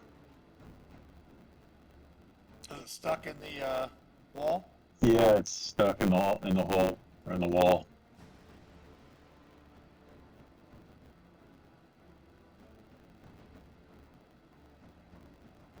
Right there like that? Right there. Yeah, it looks like that'll get that many of them.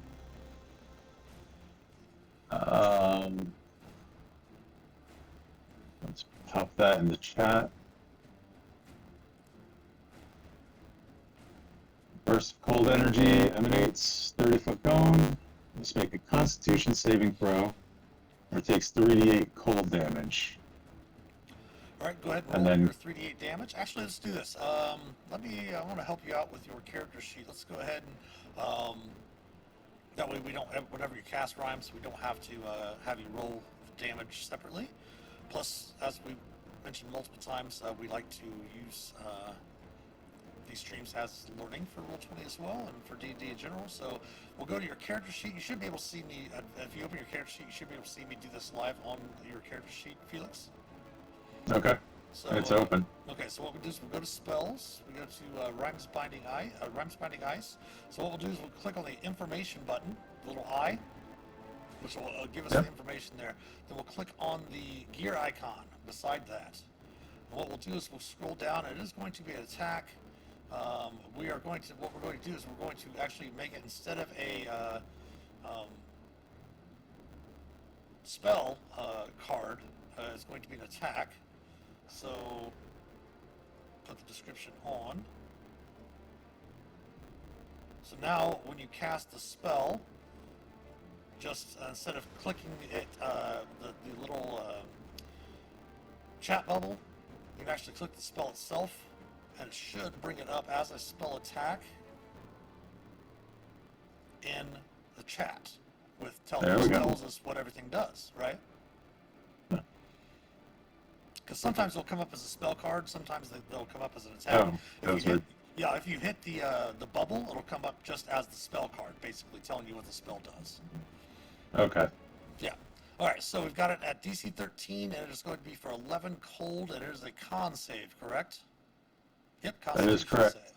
All right. Young adventurers learning the path of adventuring. Con saves are not something good to use against zombies. But we'll see. Your DC is 13. We'll just start with the one right in front of you and just move west. So he will take 5 damage. He did make a save, but 5 damage is going to be enough to finish him off. However, let's go ahead and give him his Undead Fortitude save. So that's a DC 10 con save. Oh! It does indeed kill the dwarf zombie. He's out. Oh, Nice. Alright, this one here.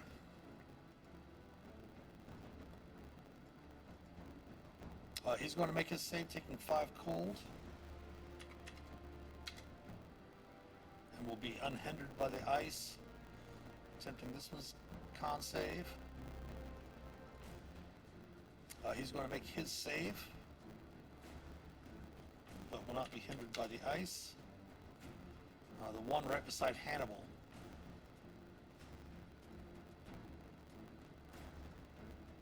Will make his save. And then the one in the back there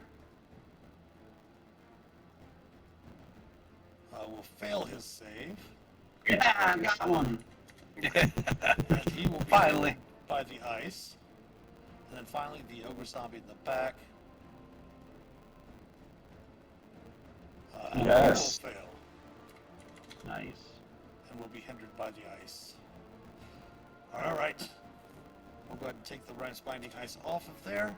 And it is the top of the hour. We're going to have an ad break coming in here shortly. So we'll go ahead and pause it since that's the end of Felix's turn. When we come back on the other side of the ad break, it'll be Shailrin's turn. And you can already hear her shouting some sort of warning. But stick around. We'll be back about 7 after the hour. All right.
after the ad break. We are in the midst of combat. Round one. The characters that entered into one of the rooms of the Wave Echo Cavern, cave, mine, or whatever, as it were, and some undead animated It is Sharon's turn, but before we get into that, I wanted to do a quick reminder. This week I will be going to a live convention, a D&D convention in Fort Wayne, Indiana, known as Winter Fantasy. We will not be streaming on Wednesday, Thursday, Friday, or Sunday coming up. Next Sunday is Super Bowl Sunday, of course, so we're going to take that night off. We'll come back the following week with episode 13 of Famed Over and Below the Shattered Obelisk, but we will be on vacation mode on Wednesday, Thursday, and Friday, including next Sunday also. Got some awesome games to get to run. I get to actually run some of the storyline that I plotted out for D&D and Adventures League. I get to run a couple of those adventures. I haven't had a chance to run any of them live yet, so that's going to be interesting this week. How cool is that? Right? That's nice. I'm kind of nervous though because I haven't. I know it's weird. I'm working with a awesome co-lead, story lead, Cassandra McDonald. She's got a great supplement out on the DM's Guild about Skullport. If you have a chance to check it out, it's she's gotten a lot of great accolades from that Skullport supplement, and she's really good about putting the outlines together. I'll give her some adventure blurbs about here's what happened in part 1, part 2, part 3, all parts of the adventure, and she goes through and puts them into an outline to give to the authors. I'm just nervous about reading the adventures because I don't read the adventures until they go to the DM's Guild. Then I'll sit down and check them out. Maybe I don't want to be that type of micromanager person that says, well, that's not what I intended for this part type of thing.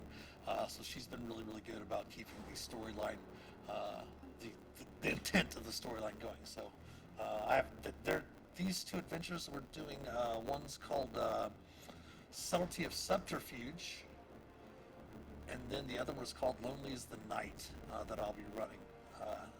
Those two adventures at Winter Fantasy Fort Wayne. Really, really great convention. If you ever have a chance if you want to save up for if you like to play D&D, any convention that I would always recommend. Obviously, the big ones of Gen Con, Gary Con, Gamehole Con, Origins, stuff like that, all here in the Midwest. But if you ever want to go to a convention and money is a factor, Winter Fantasy is definitely the one to go to.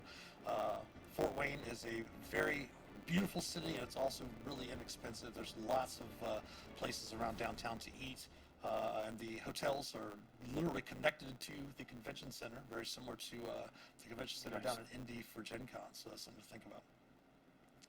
Yeah, so vacation starting on Wednesday through next Sunday for our streams. All right, thanks for letting me put that in there, and then let's go ahead and get back to Sheldon. Sheldon shouts out, guys, we have company.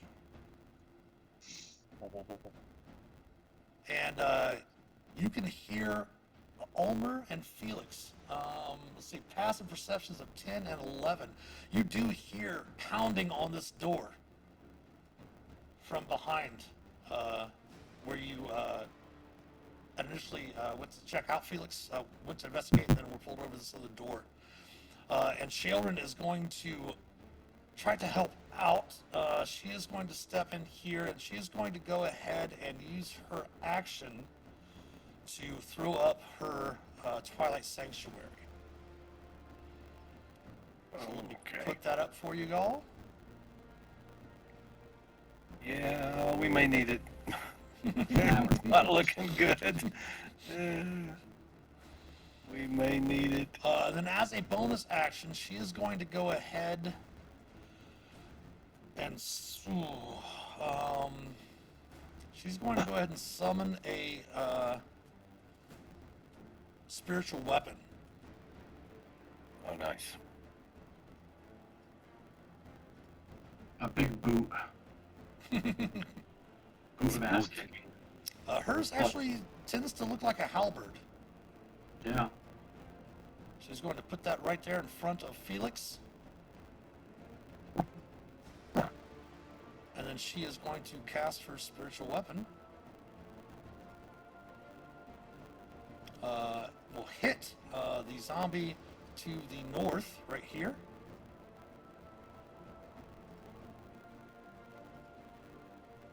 For 7 force.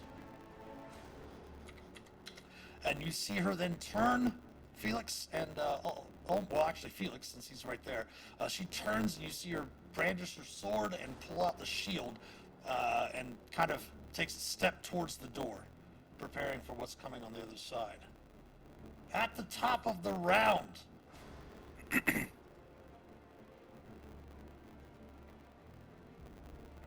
or at the end of the round, I should say, at the end of the round, right at the end of the round, after Shailran goes, the door busts open.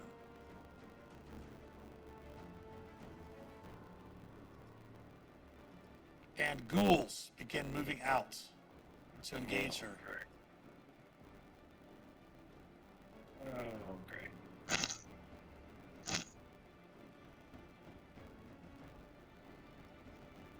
Oh, great.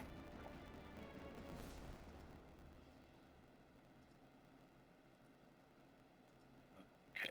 I think The first one claws out at her and slashes against her shield. The second one swings and she kind of ducks to the side. And the third one claws out and she again kind of parries it off with her sword. oh, Hannibal, Shailran. you're up. Nice. Can you roll her Twilight? Oh yes, I will roll it for her now. Thank you. Thank you. Her Twilight Sanctuary is going to be 8 hit points, 8 temporary hit points. Excelente. Alright. I don't know why I always stuck with these spell templates. If you prefer to use the measuring tool, that you can use the measuring tool now that has very similar things.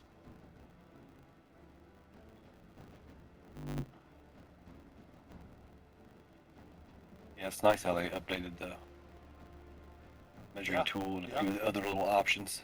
Ah. Well, I guess that reaches. Oh, excuse me. Are you using your breath weapon? I am. So with your breath weapon, it's going to it would start from the corner here of your thing. So if you want to adjust it to where you can hit the 3 beside you, you can do so. But that's not going to be long enough to reach. If we hold down our Alt button and put it right on the corner, it's not going to be long enough to reach Okay. the zombie there. But you can alter it to where you can just breathe over this direction to hit these 3. Okay. I don't know why I have such a hard time. I let go of it where. No, just hold down your Alt key, and then when you get it where you want it to be, release it, and then release the Alt key. I was letting go of the Alt key too early. Cool. Alright, all that trouble for who knows what kind of damage. We're going to breathe some fire. And a cone.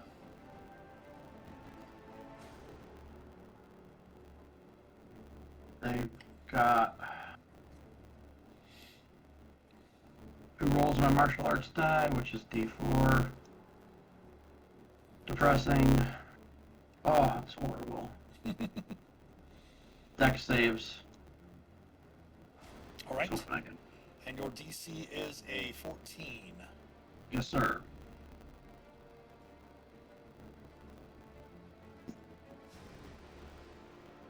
That one will take 3 fire. Nice. The other one right below it. It too will take 3 fire. Yeah, it will. Nice, One, slowly. one in the back.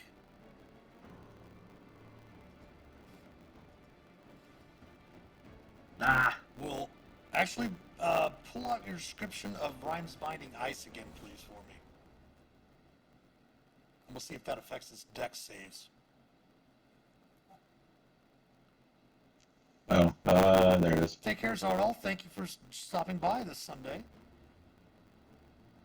Speed reduced to 0. Okay, so they cannot move. But it does not affect their dex save. All right. And it doesn't say anything about breaking away the ice. I'm not going to say that your breath weapon, especially only doing 3 points of damage, is going to hinder the ice anyway on the back one. okay. Any movement for Hannibal? No movement, but I am gonna get pissed and punch this guy twice. I'll punch twice, let's see how it goes. Using the key. Yes. All right. Flurry of blows away. That will hit for 7. He's still up. You shit. The 6 will miss. Alright, let me drop a key point. You know what's funny is every time that Hannibal rolls a 1, I look over to my OBS and I see Felix looking at the camera laughing. Or no, smiling, big old grin. Yeah, big old grin on your face. Yeah. Anything else, Hannibal? That's it. All right, I gotta double check something on the ogre zombies. Okay. Next up are the ogre zombies. This one's going to move forward just a little bit more to try to get in a little bit closer with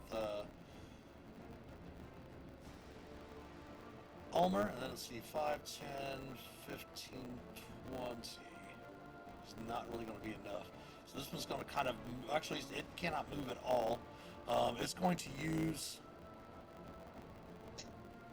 it or another creature uses. It's just going to use its action to remove the ice from itself. The ogre zombie will slam out at Ulmer. Ooh! Oof. But you are raging, right? Raging? Yes. Yeah, so you only take 2. 2. All right. And don't forget at the end of your turns to take the 8 points from Shale Root as well. So will I take the So points you'll have- off now? No. You'll take them off now. You'll at the end of your turn is when you get her points. Right. Okay. So. So you'll take 2 actual damage, yeah. Yep. And then Ulmer's up.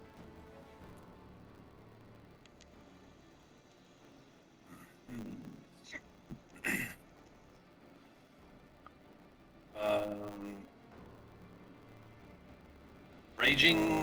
Just gonna attack the big guy that Okay. just hit me. 22 will hit. For 9, nice. Ooh. Right. Any bonus actions? Did we say I can use my bonus, my bardic inspiration? Even though I'm it's raging. not- Okay. Yeah. It's not casting a spell or concentrating on a spell, so yeah. You can Yeah. I'll go ahead and kind of. kind of like, Tap. kind of representing that you're like maybe singing or your rage inspires your bardically Yeah. somewhere else, yeah. Yeah. Went from regular singing voice to guttural growl, and I kind of toss a bardic inspiration over to Hannibal as I say, Okay. "Get him!" Yeah.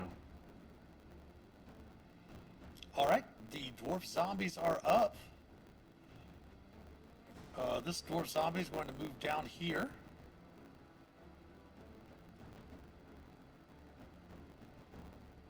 This one's going to shift over. This one's going to shift over. Actually, this one's going to break the ice that's on it. So he cannot move. He has to use his action to do that. His move is 0. To break away the ice. Okay, so he cannot attack this turn because his action was to break the ice, but he's going to move over here. Alright, so we have 1 on Ulmer. Attempting its slam attack. AC of 14 will miss. Then we have 3 on Hannibal.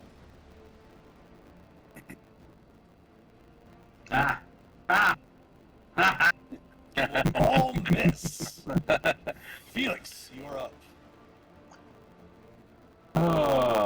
Okay. I'm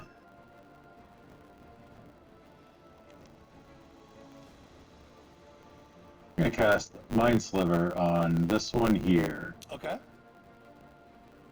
See if I can.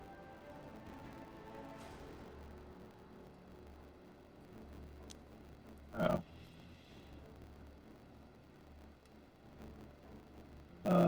There we go. It will fail For its one save. whole Take 1 damage. psychic damage. Trying to steal my kill, boy? Hey, my motto is every point counts. Every point counts. Oh, for sure. Anything else? Yes. Hannibal knows that well from playing in many campaigns.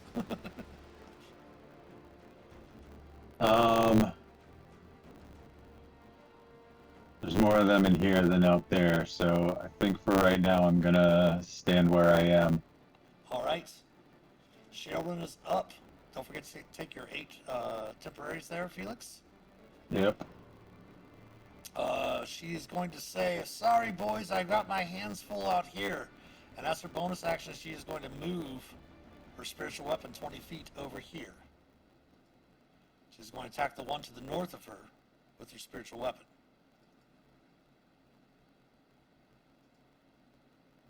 She will hit because their AC is only 8 because they're, oh no, these are ghouls.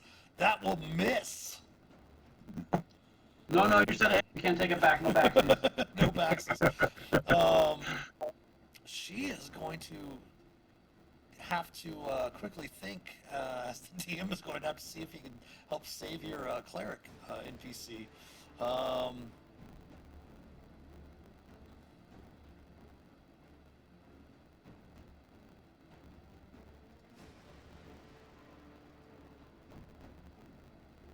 She is going to, oh my goodness.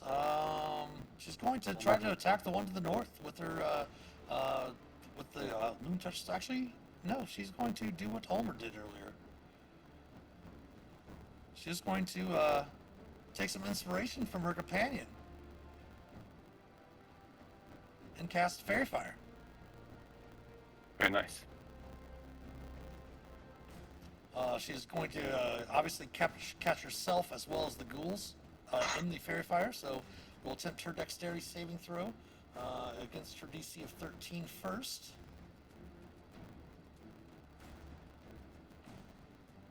Nice. She is going to be Fairy Fired herself, but we will check for the ghouls now. Dexterity save. Oh, goodness.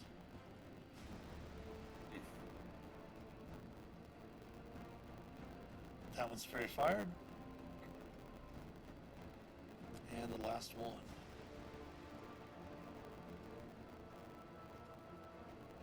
Oh! Oh. Her turn is over, and she's immediately going to drop her concentration on Fairy Fire since it did not work how she planned. Yeah, good choice.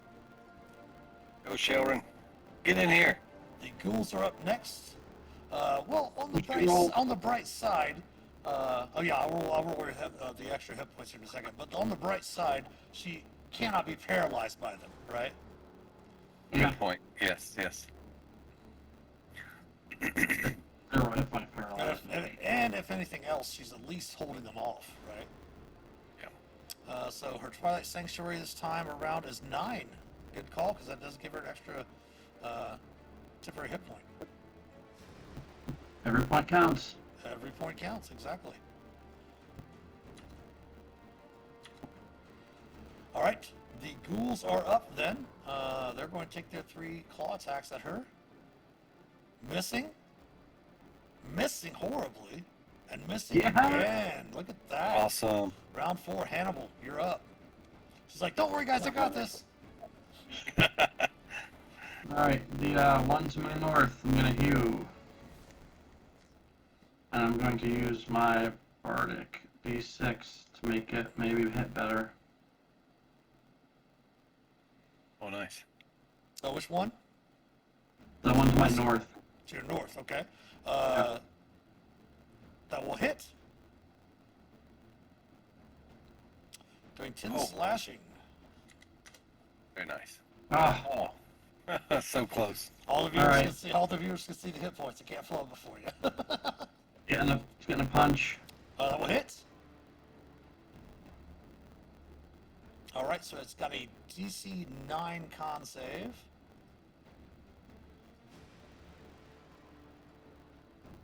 It is still at 1 hit point. I'm gonna switch the flurry of blows and punch it again. Stupid. That will hit. DC 10 It'll con fail this save. time.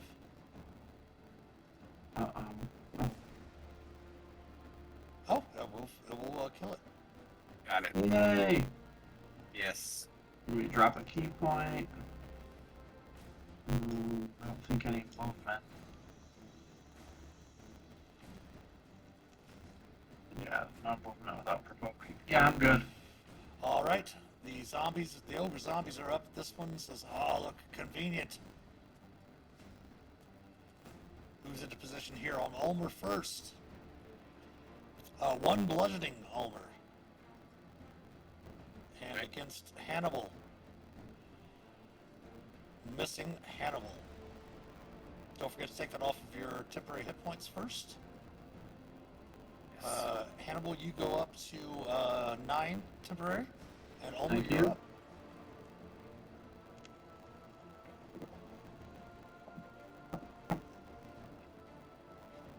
Attacking the big guy, Okay. swinging the talon. Hits Yeah! for 11. 11. All right, so that's going to be a DC 16 con save. No, I'm sorry. Yeah, 16.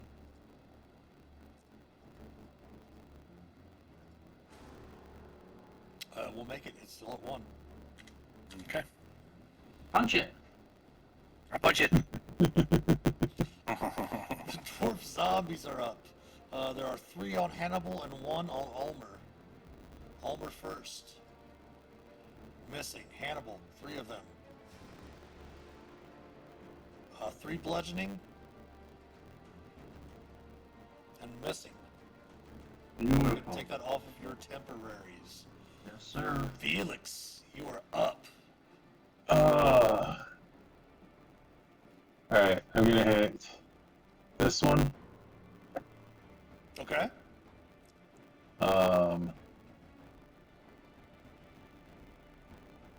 With your staff? With a, no, never.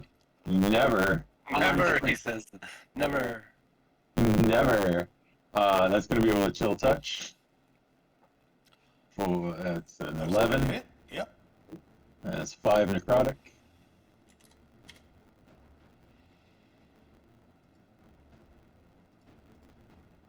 All right. Anything else? And this one's on there too. And I think I'm gonna close the door again. Back out of the room Okay. and move up to here. Go ahead and move just the one first, and that will trigger the 2 attacks of opportunity. Yep. All right, so the first one is without disadvantage, and then we'll do the one with disadvantage second. Any reaction? You know what? I've got the temp HP. I will take it for now. Good call. So this one's a disadvantage. Missing. Go ahead and continue your movement. All right. Close the door again. And go to there. You do close the door? No. I accidentally closed the door. Oh, gotcha. Okay. That's it. I clicked on it instead of. It's a free object interaction for you to close the door if you want to. No. I'm gonna leave that door Okay. open. All right. Oh, go ahead. no, that's it. Okay.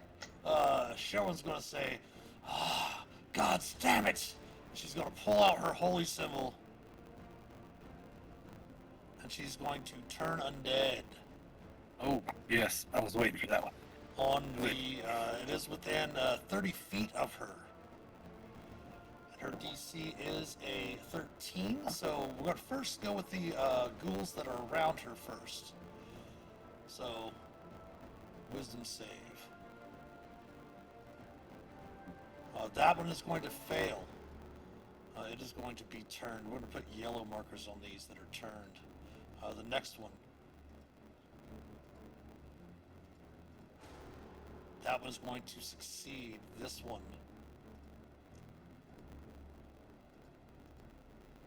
That one is going to fail. Within 30 feet, she does. That's everything that is in her aura that she has up anyway, since it's a 30-foot aura anyway. So Okay. the one right, and we'll do the ogre zombie to the north of Ulmer next.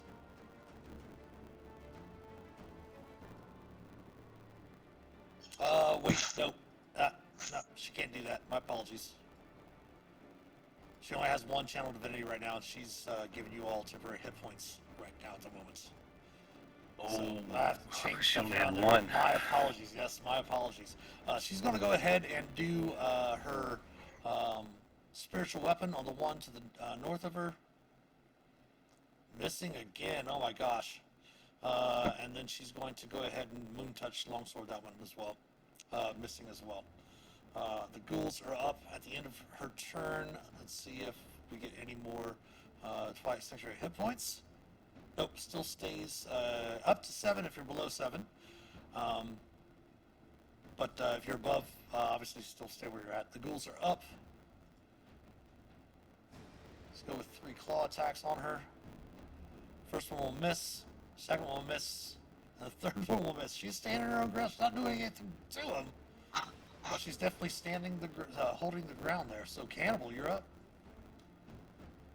Oh boy. I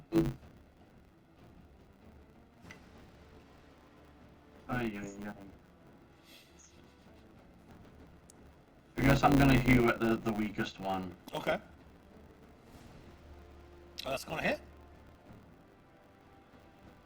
For 14. Ooh, nice. So that's going to be a DC 19 save. He will fail. He's gone. Alright, and I'll unarmed strike on this big guy up here. The third flurry of blows. Okay. That will hit. And the second one will hit as well. Nice. So that's going to be a DC 12 saving throw. Will fail, killing the ogre zombie. Ooh.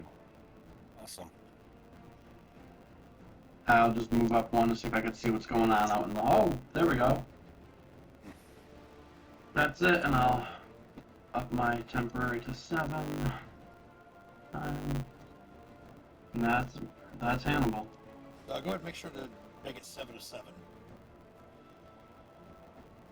The ogre zombie's up on Ulmer again. Trying to slam, hitting for 3 bludgeoning. And that brings us to Ulmer. Kill him already. Right, yeah. Trying to get this guy.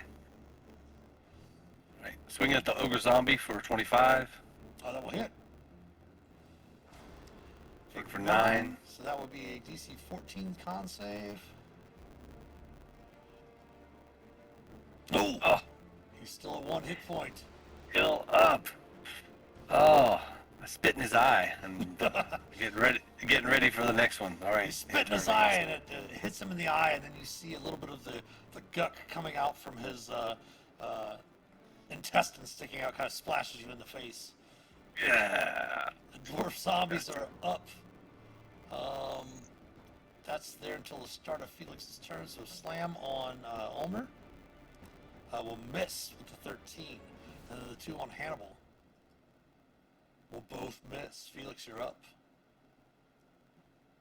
I think we're gonna go with Tasha's caustic brew. I forgot to grab the thing. Nope. There we go. You're good. You don't have to pull out the template. It's just Oh, those okay. 2 there. Yeah. It's just those 2 right north of Shield. That's totally fine. Yep. And that's a Dexterity save. DC 13 dex save. Go to the first one. He's going to succeed doing the second one. He's going to fail, so he will be taking acid damage at the start of his turn. Oops. Alright. Any movement? You're not going to no, fight I'm- any combatant, so. No, I'm gonna stay where I am. Alright. Sheldon is back up. She's going to, once again, on the one to the north, use her spiritual weapon. Hitting it, finally. Nope, never mind. It's a It's a ghoul. She is going to go ahead and kind of glancing over her shoulder,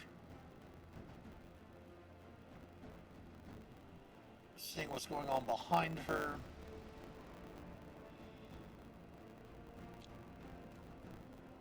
She's going to cast a Bane on the ghouls right nearby her. Bane. Oh, here we go. Excellent.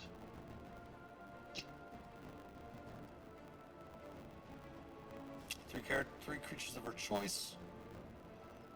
They're going to attempt a charisma saving throw against her DC of 13.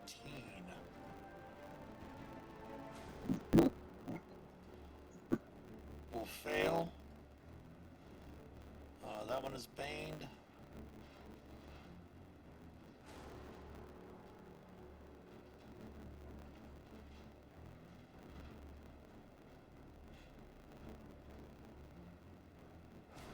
There we go. It's like, why can't I find it?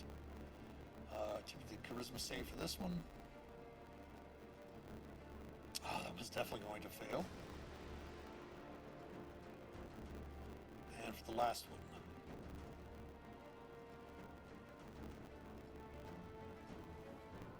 It's going to fail as well. She's got them all baned.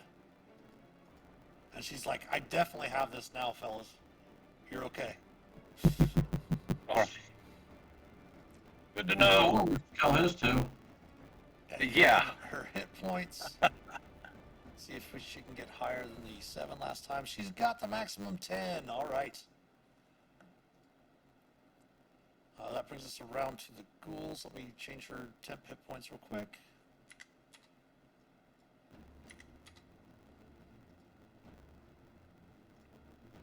All right, so the ghouls are all going to attack her. First, go ahead and give me your Tasha's Caustic Brew damage, Felix, which would be what? 2d4. 2d4. Go ahead and give me the 2d4. 4 points. 4 damage. It's the one at the top. All right, so let's see if they can hit her. 23. That is not going to stop with the Bane even, because 19 would be the most it could take it down, or the least it could take it down to, and her AC is 18. So she's going to lose her temp hit points. The next one's going to attack. Missing, and then missing.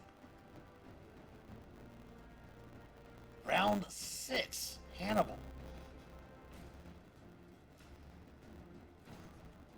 I'm gonna heal at this top one. Okay. Double hits. Nice. Pardon me. And a single frustrated punch. Double hits. Hey. So there we it has a con save of 11. Yep. It will fail, and your punch will kill it. Excellent. Hannibal is a zombie slaying fiend, isn't he? go. Yes, he is. Oh, my Like goodness. that, Omer. Like that. Oh, that's how you do it. Okay. Anything else, Hannibal?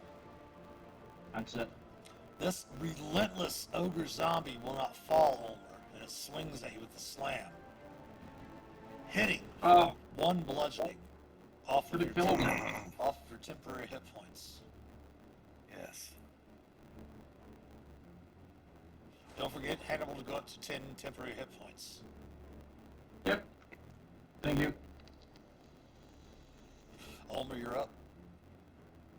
I'm going to chop his head off. Well, I'll try to. 9's going to hit Yeah. Okay. I take it. for 8, so that's a DC 13 con save. He's up still at 1 hit point. What? Damn this ogre.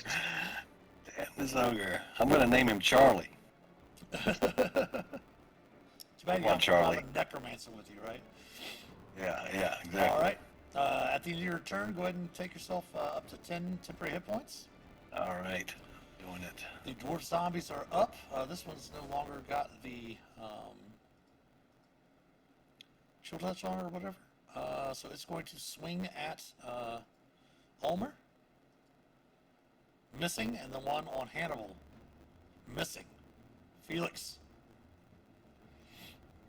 You can see all of them affected by Shelbrin's Bane spell outside there. Alright, we're gonna chill touch the one directly north of her. Okay. And that is going to be a Miss.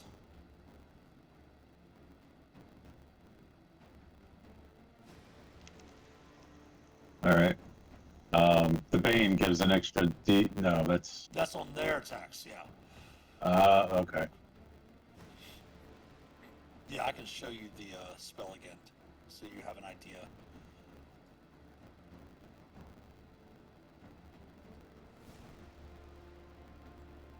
Oops. There we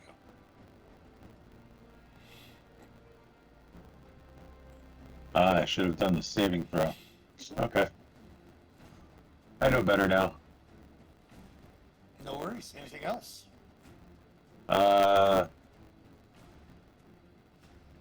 Nope, I'm gonna stay right where I am. All right, Hide my little hole. she's going to finally hit with a spiritual weapon to the one to the north. That will actually hit on the numbers, dealing 7 force damage to that one. She's then going to cast a Toll the Dead on it. Attempting its wisdom save. DC 13 still.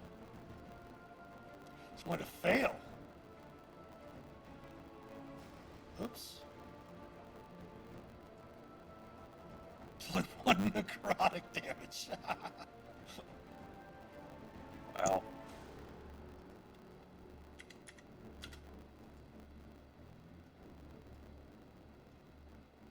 It's not updating on Roll20, but I can see its actual hit points in the thing there. At the end of her turn, temporary hit points wise, 5 minimum, but it does help her out as she has 0 now. So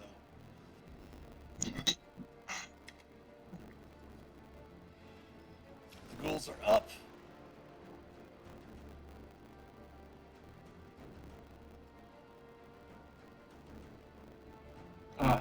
That one might miss though still. But the Bane, nope, that will still hit her for 10 more slashing. So she's actually going to take 5 real damage. Easy now.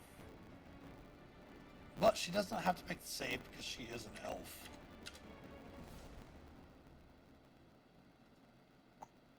Top of round 7, Hannibal.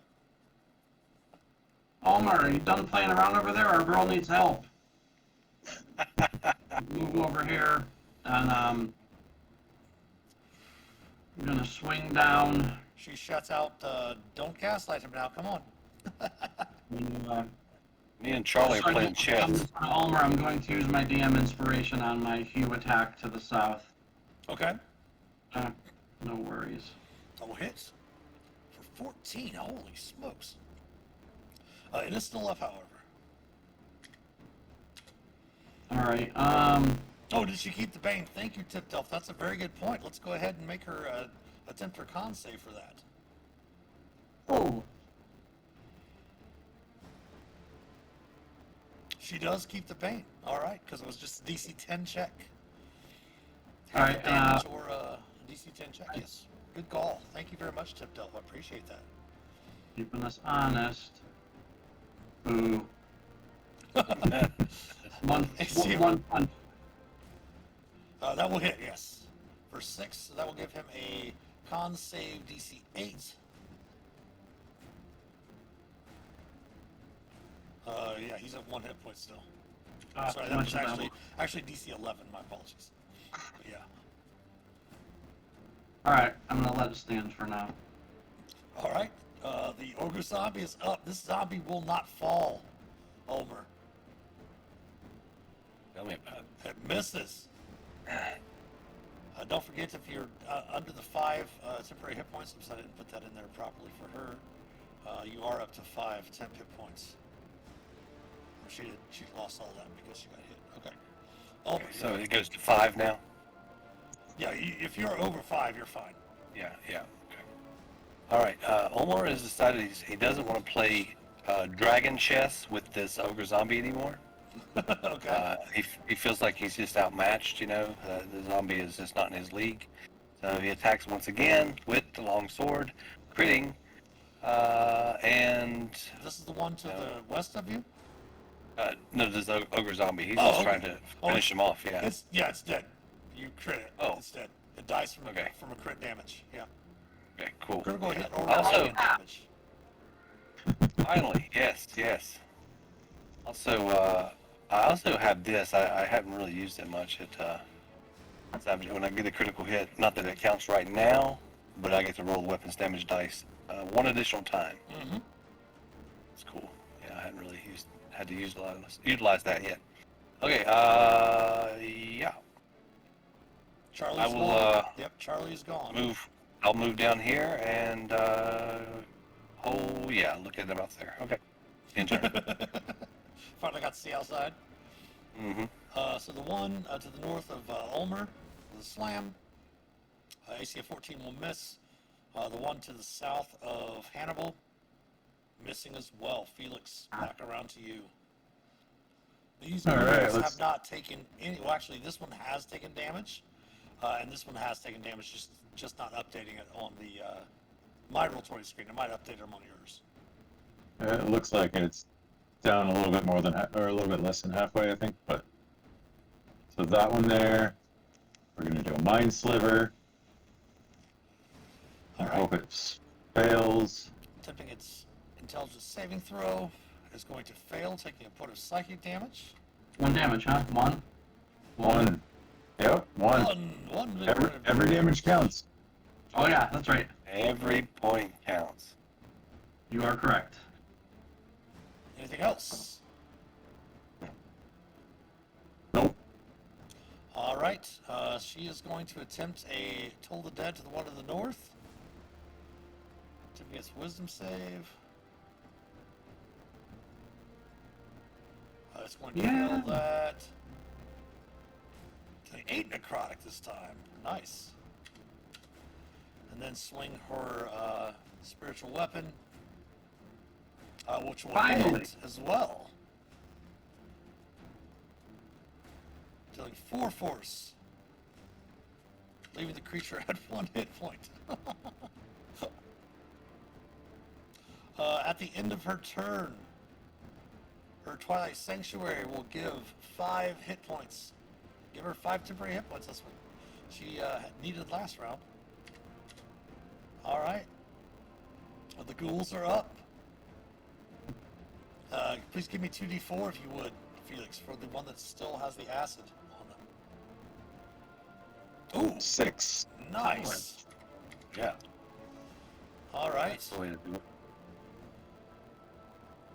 So the 3 that are on Shaelrin, your priest, AC of 21. Oops. Minus a d4. Takes it down to an 18, which still hit her on the nose. So that will take away her temporary hit points. Oops.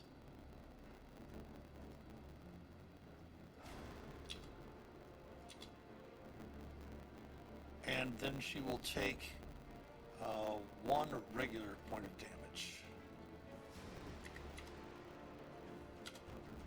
The next ghoul in line.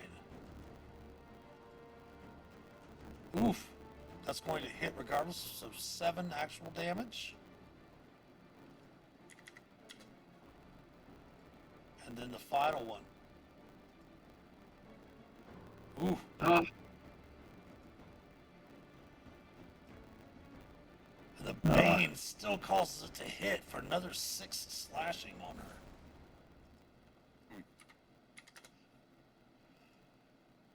Top of round 8. Hannibal, you're up. balls. I'm not moving. I'm just trying to see what's happening. Okay.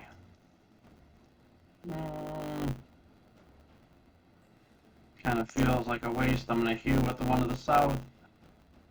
That will hit for 10 slashing, tipping its Constitution save. It will fail. You kill that dwarf zombie. Move up to here, and I'm gonna flurry of blow. Is that a bad guy above Ulmer? This is right here, yes. Yes. But it's Alright, difficult with the size of the map, yeah. Yeah, no problem. I will burn my last key point and flurry of blows that one. Get it. That will hit. Oh, yes. All right, the last one, it will make a save on. Do an easy save. Attempt a save, DC 9. It is still at 1 hit point. I elbow Ulmer and finish that. Okay.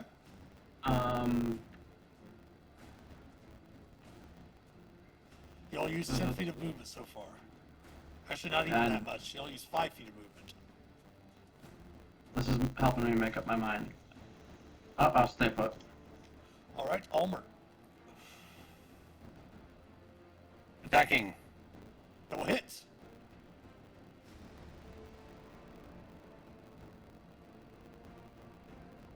For Nice. 9s, that will be a 14 Constitution save. Failing! Killing it! Ah, Like Yes. that, finally. Good job. like that.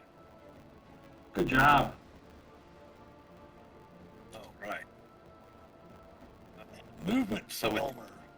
Yeah, he goes through 5, 10, 15, 20, 25, up to here. And says to Shelrin, feel better. And I'll cast a bonus action healing word. Okay. You're raging. Oh, Oh, yes, thank that's you. right. You are Yeah, raging, thank you. yes. Never mind. Yeah. Thank you. Yeah, he thinks about it, but he doesn't do it. Okay. Felix, you're up.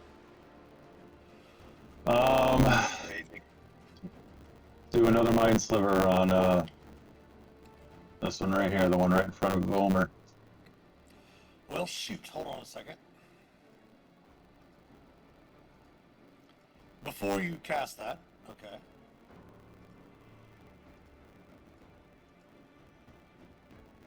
Before you cast that, just so you know, the Bane is now gone. She did not make all of her. Oh wait, this was ghouls, not for her. Oh wait, she's got way better saving throw than they do. Oh yep, the Bane is gone. By the way, Oof. Okay. because I forgot to take that route. Cause she got hit by all 3 of them, didn't she? Oh, that's right. Right after that. Yeah.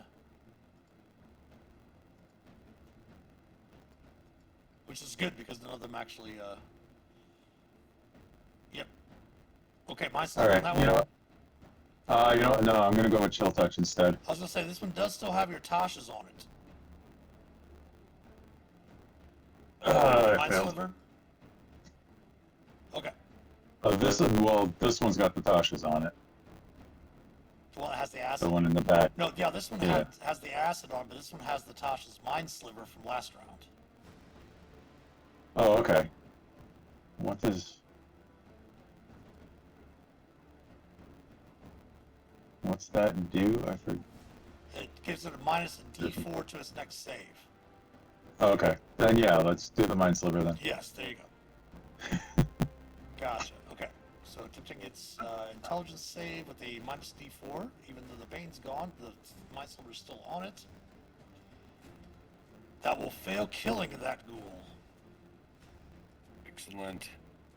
0. All right, these aren't zombies where we have to worry about that. Correct. Anything else? No. All right. She is up. She's going to go ahead and toll the dead to one to the north, which is wounded.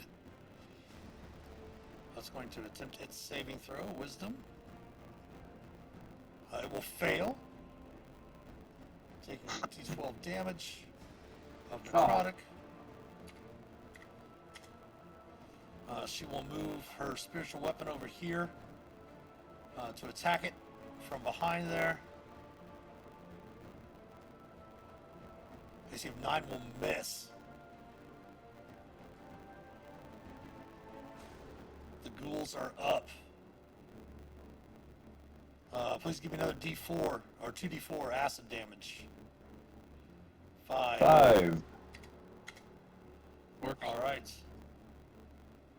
Clawing a shield again. Missing. And missing, bouncing off of her shield and breastplate armor. Hannibal. 5, 10, 15, 20. I'm gonna hit with the bottom one. Can you? Oh, nice. Okay. That will hit. Ooh! Ooh. Ooh.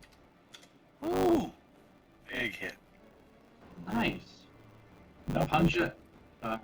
11 will miss. Alrighty. That'll be it. All right, Ulmer, you're up. Remember, we can't attack around corners. What do you mean you can't attack around corners? Right, I know you can. Yeah, I was just saying if you move up here or move down there, those are the only ways you can Oh, really okay. get to these. No, I'm just going to throw a javelin over top of his head. Okay, which one? The one at the top or the one at the bottom? On the top. Okay. Javelin away. I hit it twice, so I don't know if it's...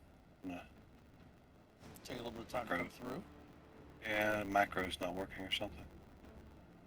Try it off of my sheet. Know what's going on with it.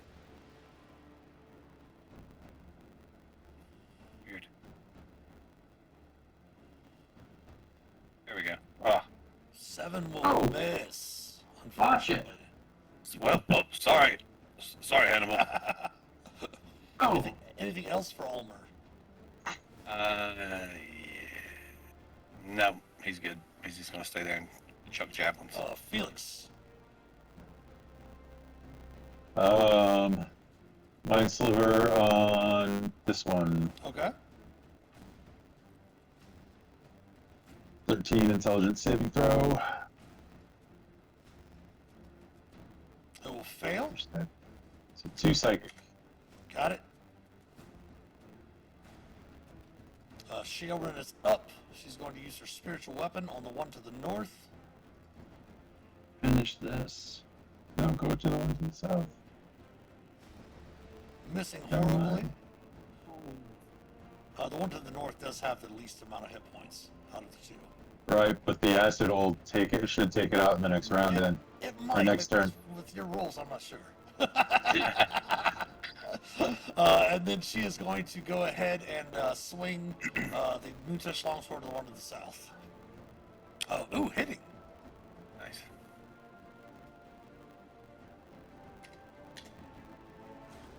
At the end of her turn, her temporary hit points are 9.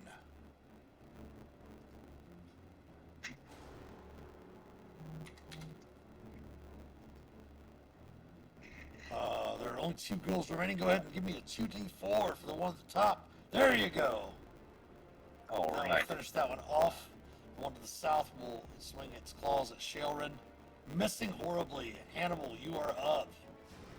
Alright, hit with this one that's left. All right. That will hit. Wait. Finishing the ghoul. Yeah! Successfully killing all of the creatures. We will deal with the aftermath of this the next time that we play, as it is the top of the hour.